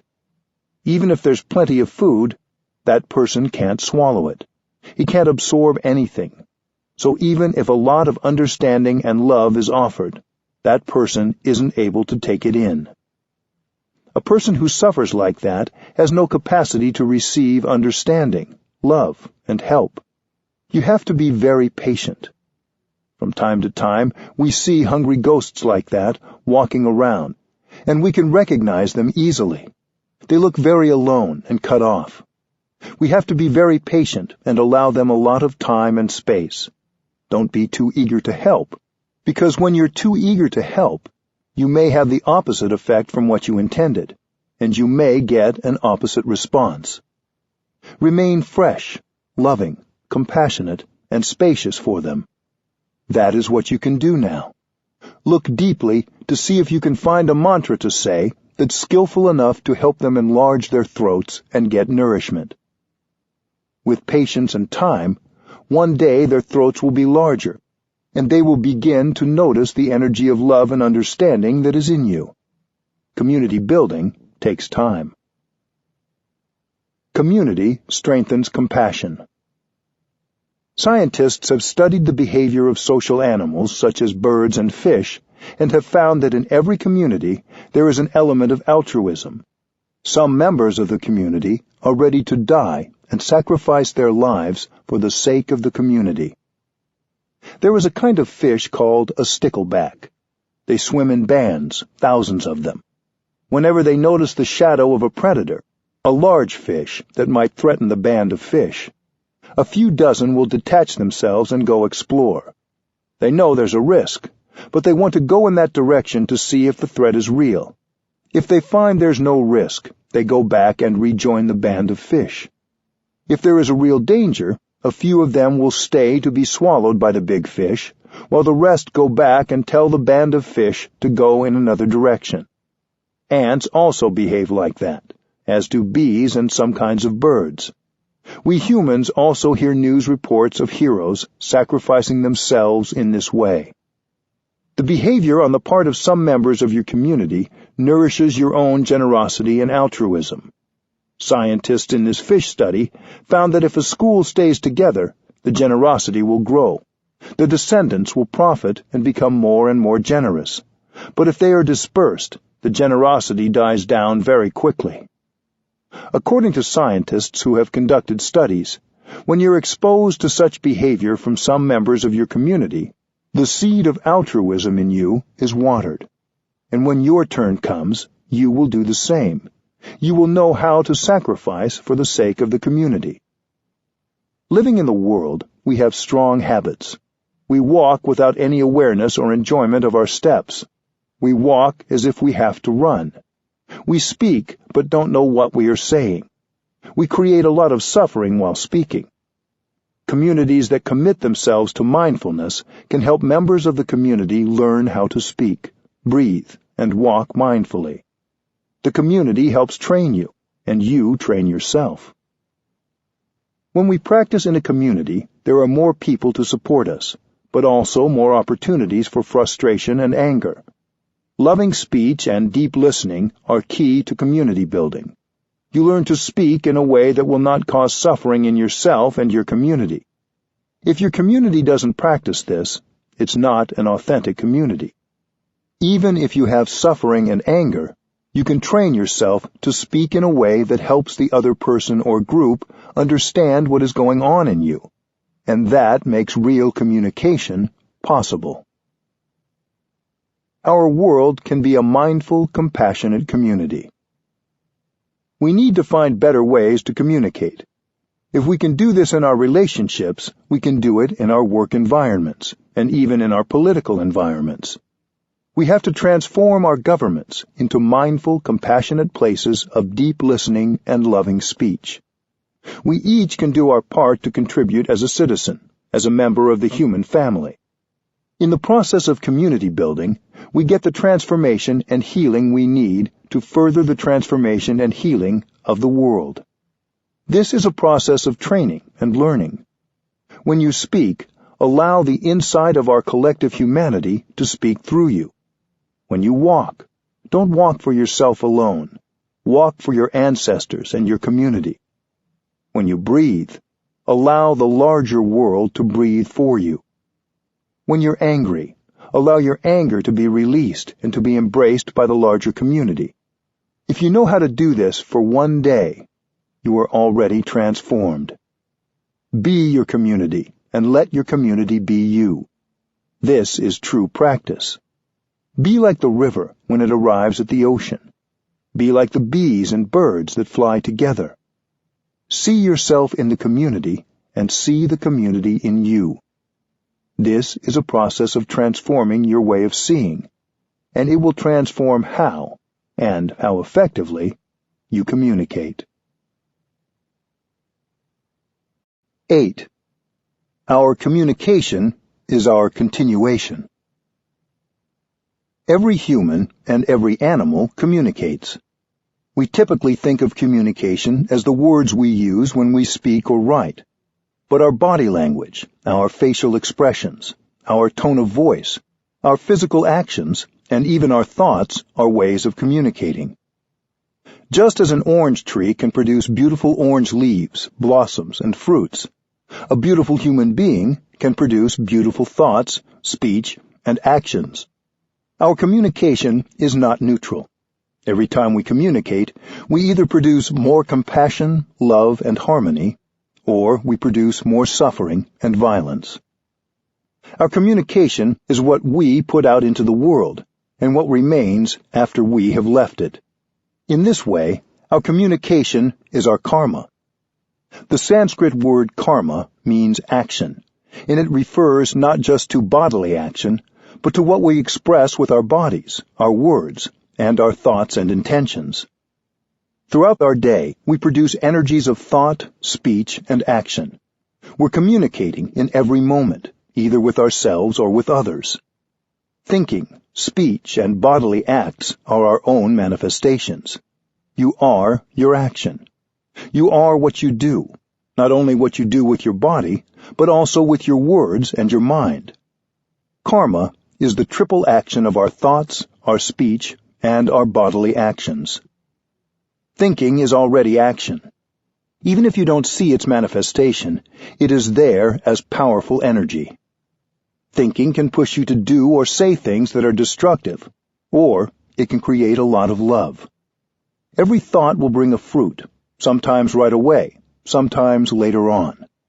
When you produce a thought of hate, anger, or despair, that thought is a poison which will affect your body and your mind. A thought of hatred or anger can lead one person to hurt another. If you commit a violent act, it means you've been producing thoughts of hatred, anger, and the desire to punish. So thinking is already acting. You don't need to say or do anything in order to be acting. To produce a thought is to act. When you produce a thought that is full of understanding, forgiveness, and compassion, that thought will immediately have a healing effect on both your physical and mental health and on those around you. If you think a thought that is full of judgment and anger, that thought will immediately poison your body and mind and the people around you. Thinking is the first kind of action, because our thinking is the basis for how we affect the world. Our speaking also has a huge effect. If we're capable of speaking and writing with compassion and understanding, we feel wonderful in our bodies and in our minds. We don't speak with compassion just so that the person or people we're speaking to will feel better. Our compassionate speech has a healing effect on us too. After you have been able to say something kind, forgiving, and compassionate, you feel much better. When you write words full of compassion and forgiveness, you feel freer, even if the person you're writing to hasn't read them yet. Even before you mail the letter or send the email or text, you feel better. The person reading your words will also feel your compassion. In the same way, if you speak with anger and violence, if you speak out of a desire to punish, both you and the people who hear your words experience more suffering. Think of a child hearing her parents fighting. Even if the words are not directed at her, the effect of the angry speech is much the same. Speech, the second form of action, can heal and liberate, or it can cause destruction and pain. The third form of action is bodily action. We communicate with our body language, our clenched fists or open arms, but also with our larger actions, including what we choose to show up for, what we do with our day, and how we treat others. If you are able to do something in the line of saving, supporting, protecting, comforting, rescuing, or caring, there is a positive effect right away. Every communication bears our signature. Everything we say and do bears our signature. We can't say, "That's not my thought." We're responsible for our own communication. So if it happens that yesterday I said something that wasn't right, I have to do something today to transform it. The French philosopher Jean-Paul Sartre said, "Man is the sum of all his actions." The value of our lives depends on the quality of our thinking, our speech, and our action. We want to offer the best kind of thinking, the best kind of speech, and the best kind of bodily acts, because those actions are our continuation. When we think, when we speak, when we act, we create, and we are there in our creations. That is the outcome of our being. Our communications will not be lost when our physical bodies are no longer here.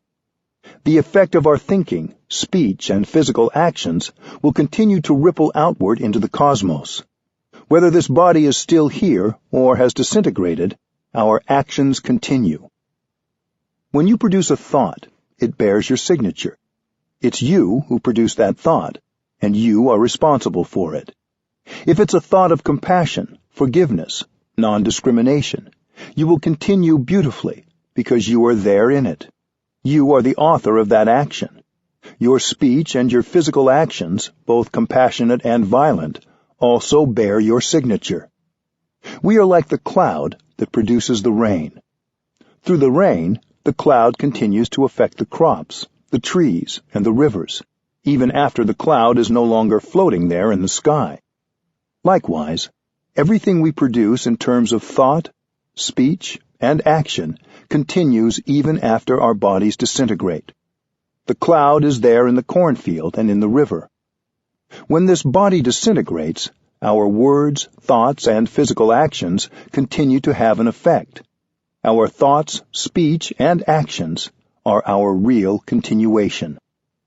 According to this practice, it's possible to continue beautifully into the future. Imagine a bank account somewhere in which we deposit every word, thought, and physical action. The bank account certainly does exist, but its nature is non-local. Nothing is lost. Changing the past. Suppose in the past you said something unkind to your grandmother.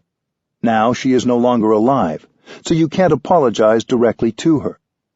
Many of us carry the guilt of something we have said or done that we think we can't rectify. But it's possible to erase that unskillfulness of the past. The past isn't exactly gone. If we know our communication continues, then we know the past is still there, disguised in the present moment. After all, the suffering is still there. You can touch it. What you can do is to sit down, breathe in and out deeply, and recognize that in every cell of your body there is the presence of your grandmother. Grandma, I know that you are there in every cell of my body. I am your continuation. I'm sorry I said something that made you suffer and made me suffer. Please listen, Grandma. I promise that from now on, I won't say such a thing to anyone anymore. Grandma, please accept helping me in this practice. When you talk to your grandmother like that, you can see her smiling to you, and you heal the suffering of the past. Communication isn't static. Even if yesterday you produced a thought of anger and hate, today you can produce a thought in the opposite direction, a thought of compassion and tolerance. As soon as we produce the new thought, it can very quickly catch up with yesterday's thought and neutralize it. Using right communication today can help us heal the past, enjoy the present, and prepare the ground for a good future. 9. Practices for compassionate communication. The computer bell. Many times when we work with our computers, we are completely lost in our work, and we forget to be in touch with ourselves. Or we may forget to pay attention to our conversations, getting carried away in juicy gossip, criticizing, complaining, or other unmindful speech. We can program a bell of mindfulness on our computers, and every quarter of an hour, or as often as we like, the bell sounds and we have a chance to stop and go back to ourselves. Breathing in and out 3 times is enough to release the tension in the body and smile, and then we can continue our work. Drinking tea in mindfulness. Drinking tea is a wonderful way to set aside time to communicate with yourself. When I drink my tea, I just drink my tea. I don't have to think. I can stop all my thinking while I drink my tea. When I stop my thinking, I can focus my attention on the tea. There is only the tea. There is only me. Between me and the tea, there is a connection. I don't need a telephone to talk to the tea.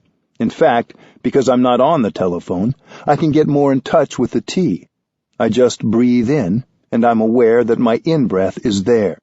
I'm aware that my body is there, and I'm aware that the tea is there. It's wonderful to make the time to just drink your tea. In Zen Buddhism, we don't normally use commandments as hard and fast rules, but drink your tea is like a Zen commandment to bring you back to your true home. Don't think. Be there, body and mind united. Establish yourself in the here and the now. You are true. You are not a phantom. You are real, and you know what is going on. What is going on is that there is a cup of tea in your hands. Listening to your inner child. Every one of us has a wounded child within, who needs our care and love. But we run away from our inner child because we're afraid of the suffering. In addition to listening to others with compassion, we must also listen to the wounded child inside us. That little child needs our attention. Take time to go back and tenderly embrace the wounded child within you. You can talk to the child with the language of love. Dear one, in the past I left you alone. I've gone away from you for so long. I'm sorry. Now I have come back to take care of you, to embrace you. I know you suffer so much, and I have neglected you. But now I've learned the way to take care of you. I am here now. If we have to, we can cry with that child. Whenever we sit, we can spend time sitting and breathing with that child. Breathing in, I go back to my wounded child. Breathing out, I take good care of my wounded child. When we go for a walk, we can take the hand of our little child. We should talk to our child several times a day for healing to take place. The little child has been left alone for a long time, so we need to begin this practice right away. Go back to your inner child every day and listen for 5 or 10 minutes, and healing will take place. Our wounded child is not only us. He or she may represent several generations of ancestors. Our parents and ancestors may have suffered all their lives without knowing how to look after the wounded child in themselves, so they transmitted that child to us. So when we're embracing the wounded child inside us, we're embracing all the wounded children of past generations. This practice doesn't just benefit us. It liberates numberless generations of ancestors and descendants. This practice can break the cycle. Writing a love letter. If you have difficulties with someone in your life, you might spend some time alone and write that person a real letter. You can write the letter to someone you see every day, or, just as effectively, to someone you haven't seen for years, or even to someone who is no longer living. It is never too late to bring peace and healing into a relationship. Even if we no longer see that person, we can reconcile inside ourselves, and the relationship can heal.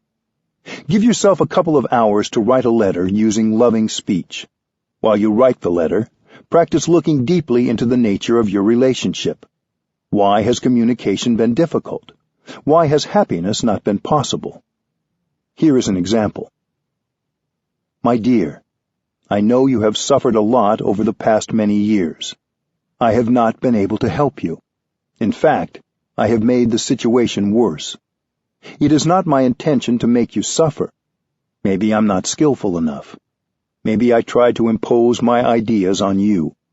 In the past, I thought you made me suffer.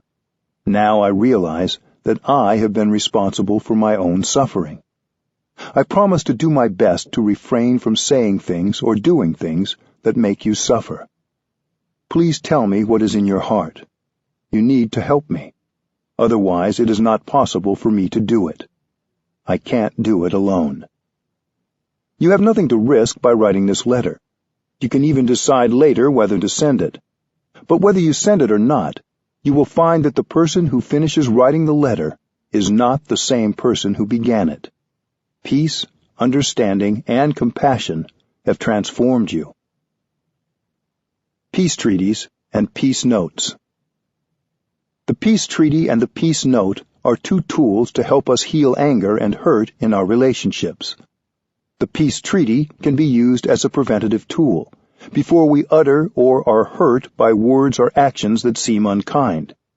When we sign the Peace Treaty, we are making peace, not just with the other person, but within ourselves. The Peace Note can be used as a healing tool when we're hurt or angry because of something someone has said or done. You can copy it and keep blank copies available whenever you need it. You can use it in place of the fourth mantra note that you keep in your wallet. If someone does something that brings us suffering, we can say, "What you just said hurt me. I would like to look deeply into it, and I would like you to also look deeply into it. Let's make an appointment for some time later in the week to look at it together." One person looking at the roots of our suffering is good. Two people looking is better. And two people looking together is best. Both the treaty and the note suggest waiting a few days for discussion. You can pick any night. First, you are still hurt, and it may be too risky if you begin discussing it now. You might say things that will make the situation worse. From now until that evening, you can practice looking deeply into the nature of your suffering, and the other person can too. Before that night, one or both of you may see the root of the problem and be able to tell the other and apologize. Then, on that night, you can have a cup of tea together and enjoy each other. If by that evening the suffering has not been transformed, one person begins by expressing himself, while the other person listens deeply. When you speak, you tell the deepest kind of truth using loving speech, the kind of speech the other person can understand and accept. While listening, you know that your listening must be of good quality to relieve the other person of his suffering. If you can, have the discussion be on a Friday evening or early on a Saturday, so you still have the weekend to enjoy being together. Peace Treaty. In order that we may live long and happily together, in order that we may continually develop and deepen our love and understanding, we, the undersigned, vow to observe and practice the following. I, the one who is angry, agree to 1. Refrain from saying or doing anything that might cause further damage or escalate the anger. 2. Not suppress my anger. 3. Practice breathing and taking refuge in the island of myself. 4. Calmly, within 24 hours, tell the one who has made me angry about my anger and suffering, either verbally or by delivering a peace note. 5. Ask for an appointment for later in the week, e.g., Friday evening, to discuss this matter more thoroughly, either verbally or by peace note. 6. Not say, "I am not angry, it's okay, I am not suffering." There is nothing to be angry about, at least not enough to make me angry. 7. Practice breathing and looking deeply into my daily life, while sitting, lying down, standing, and walking, to see A. The ways I myself have been unskillful at times. B. How I have hurt the other person because of my habit energy. C. How the strong seed of anger in me is the primary cause of my anger. D. How the other person's suffering, which waters the seed of my anger, is the secondary cause. E. How the other person is only seeking relief from his or her own suffering. F. That as long as the other person suffers, I cannot be truly happy. 8. Apologize immediately, without waiting until our appointment, as soon as I realize my unskillfulness and lack of mindfulness. 9. Postpone the meeting if I do not feel calm enough to meet with the other person. I, the one who has made the other angry, agree to 1. Respect the other person's feelings, not ridicule him or her, and allow enough time for him or her to calm down. 2. Not press for an immediate discussion. 3. Confirm the other person's request for a meeting, either verbally or by note, and assure him or her that I will be there. 4. Practice breathing and taking refuge in the island of myself to see how A. I have seeds of unkindness and anger, as well as habit energy to make the other person unhappy. B. I have mistakenly thought that making the other person suffer would relieve my own suffering. C. By making him or her suffer, I make myself suffer. 5. Apologize as soon as I realize my unskillfulness and lack of mindfulness, without making any attempt to justify myself, and without waiting until the meeting. We vow to abide by these articles and to practice wholeheartedly. Beginning anew. When a difficulty arises in our relationships, and one of us feels resentment or hurt, a good practice to try is called beginning anew. To begin anew is to look deeply and honestly at ourselves, our past actions, speech, and thoughts, and to create a fresh beginning within ourselves and in our relationships with others. Beginning anew helps us develop our kind speech and compassionate listening, because it is a practice of recognition and appreciation of the positive elements of another person. Recognizing others' positive traits allows us to also see our own good qualities. Along with these good traits, we each have areas of weakness, such as talking out of our anger, or being caught in our misperceptions. As in a garden, when we water the flowers of loving kindness and compassion in each other, we also take energy away from the weeds of anger, jealousy, and misperception. We can practice beginning anew every day by expressing our appreciation to the people we care about and apologizing right away when we do or say something that hurts them. We can also politely let others know when we have been hurt. A more formal beginning anew can be done weekly in families and in work situations. It is a 3-part process: watering flowers, expressing regrets, and expressing hurts and difficulties. This practice can prevent feelings of hurt from building up over weeks and helps make the situation safe for everyone in the workplace or family. Flower watering is the first part of the practice. Flower watering is simply showing appreciation for the others in your family or work community. People do it one at a time, waiting until they feel moved to speak. The others let them speak without response. It is helpful for people to hold a vase of flowers or some object in front of them as they speak, so that their words reflect the freshness and beauty of the flowers. During flower watering, the speaker acknowledges the wholesome, wonderful qualities of the others. It is not flattery. We need to speak the truth. Everyone has strong points that can be seen with awareness. No one can interrupt the person holding the flowers. Each person is allowed as much time as needed, and everyone else practices deep listening. When one person has finished speaking, he or she stands up and slowly returns the vase to the center of the room. We should not underestimate the first step of flower watering. When we sincerely recognize the beautiful qualities of other people, it is very difficult to hold on to our feelings of anger and resentment. We naturally soften, and our perspective becomes wider and more inclusive of the whole reality.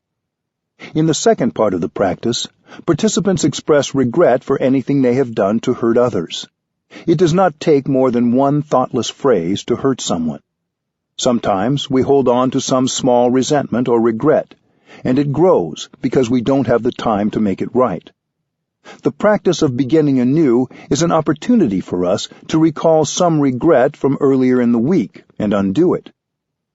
In the third part of the ceremony, we express ways in which others have hurt us. Loving speech is crucial. We want to heal our families and work communities, not harm them. We speak frankly, but we don't want to be destructive. When we sit among people who are all practicing deep listening, our speech becomes more beautiful and more constructive. We never blame or argue. In this final part of the practice, compassionate listening is crucial. We listen to another's hurts and difficulties with the willingness to relieve the suffering of the other person, not to judge or argue. We listen with all our attention. Even if we hear something that is not true, we continue to listen deeply so the other person can express his or her pain and release the tensions within. If we reply or correct that person, the practice will not bear fruit. We just listen. If we need to tell others that their perception was not correct, we can do that a few days later, privately and calmly. Then, at the next beginning anew practice, they may rectify the error themselves, and we will not have to say anything. We can end the practice with a moment of silence. Just practicing the first part of beginning anew, flower watering, can increase the happiness and communication in your family or your workplace. You don't need to do all three parts each time, especially when the practice is new to you. It will work to spend most of your time on flower watering. Then slowly over time, as trust is built, you can add the second and third parts. Even then, don't skip over the first. Expressing appreciation is one of the greatest ways of building strong and caring relationships. The cake in the refrigerator. One tool we can use to improve our communication is a cake. It doesn't matter if you're not a baker, don't have a cake, or are gluten-free. This is a very special cake that is not made of flour and sugar like a sponge cake. We can keep eating it, and it is never finished. It is called the cake in the refrigerator. This practice was developed to help children deal with their parents arguing, but it can also be used by adults in a relationship. When the atmosphere becomes heavy and unpleasant, and it seems that one person is losing his or her temper, you can use the practice of the cake to restore harmony. First of all, breathe in and out 3 times to give yourself courage. Then turn to the person or people who seem upset and let them know you just remembered something. When they ask you what, you can say, "I remember that we have a cake in the refrigerator." Saying, "There is a cake in the refrigerator," really means, "Please, let's not make each other suffer anymore." Hearing these words, the person will understand. Hopefully he or she will look at you and say, "That's right, I'll go and get the cake." This is a non-judgmental way out of a dangerous situation. The person who is upset now has an opportunity to withdraw from the fight without causing more tension. The person goes into the kitchen, opens the refrigerator to take out the cake, and boils water to make the tea, all the while following their breathing. If there is no real cake in the refrigerator, something else can be substituted, a piece of fruit or toast, or whatever you find. Preparing the snack and tea, that person may even remember to smile as a way to feel lighter in body and spirit. While sitting alone in the living room, the other person can begin to practice breathing in mindfulness. Gradually, hot tempers will calm down. After the tea and cake have been placed on the table, perhaps all will join the tea party in an atmosphere that is light and full of understanding. If one person is hesitant to take part, you can coax him or her by saying, "Please come and have some tea and cake with me." Hugging meditation. Some of our strongest communication does not include words. When we hug, our hearts connect, and we know we are not separate beings. Hugging with mindfulness and concentration can bring reconciliation, healing, understanding, and much happiness. You may practice hugging meditation with a friend, your daughter, your father, your partner, or even with a tree. To practice, first bow and recognize the presence of the other. Close your eyes, take a deep breath, and visualize yourself and your beloved 300 years from now. Then you can enjoy 3 deep conscious breaths to bring yourself fully there. You can say to yourself, breathing in, I know that life is precious in this moment. Breathing out, I cherish this moment of life. Smile at the person in front of you, expressing your desire to hold her in your arms. This is a practice and a ritual. When you bring your body and mind together to produce your total presence, to become full of life, it is a ritual. When I drink a glass of water, I invest 100% of myself in drinking it. You should train yourself to live every moment of your daily life like that. Hugging is a deep practice. You need to be totally present to do it correctly. Then, open your arms and begin hugging. Hold each other for 3 in and out breaths. With the first breath, you are aware that you are present in this very moment, and you are happy. With the second breath, you are aware that the other is present in this moment, and she is also happy. With the third breath, you are aware that you are here together, right now on this earth, and you feel deep gratitude and happiness for your togetherness. You then may release the other person and bow to each other to show your thanks. You can also practice it in the following way. During the first in-breath and out-breath, become aware that you and your beloved are both alive. For the second in-breath and out-breath, think of where you will both be 300 years from now. And for the third in-breath and out-breath, go back to the insight that you are both alive. When you hug in such a way, the other person becomes real and alive. You do not need to wait until one of you is ready to depart for a trip. You may hug right now and receive the warmth and stability of your friend in the present moment. Hugging can be a deep practice of reconciliation. During the silent hugging, the message will come out clearly. Darling, you are precious to me. I am sorry I have not been mindful and considerate. I have made mistakes. Allow me to begin anew. Life becomes real at that moment. Architects need to build airports and railway stations so that there is enough room to practice hugging. Your hugging will be deeper, and so will your happiness.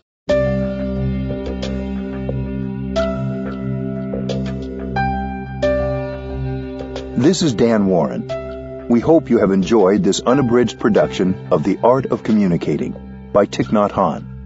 This program was produced by Dion Audio. Executive producer Karen Jakonski. Text copyright 2013 by Unified Buddhist Church. Production copyright 2013 by HarperCollins Publishers. All rights reserved. Thank you for listening.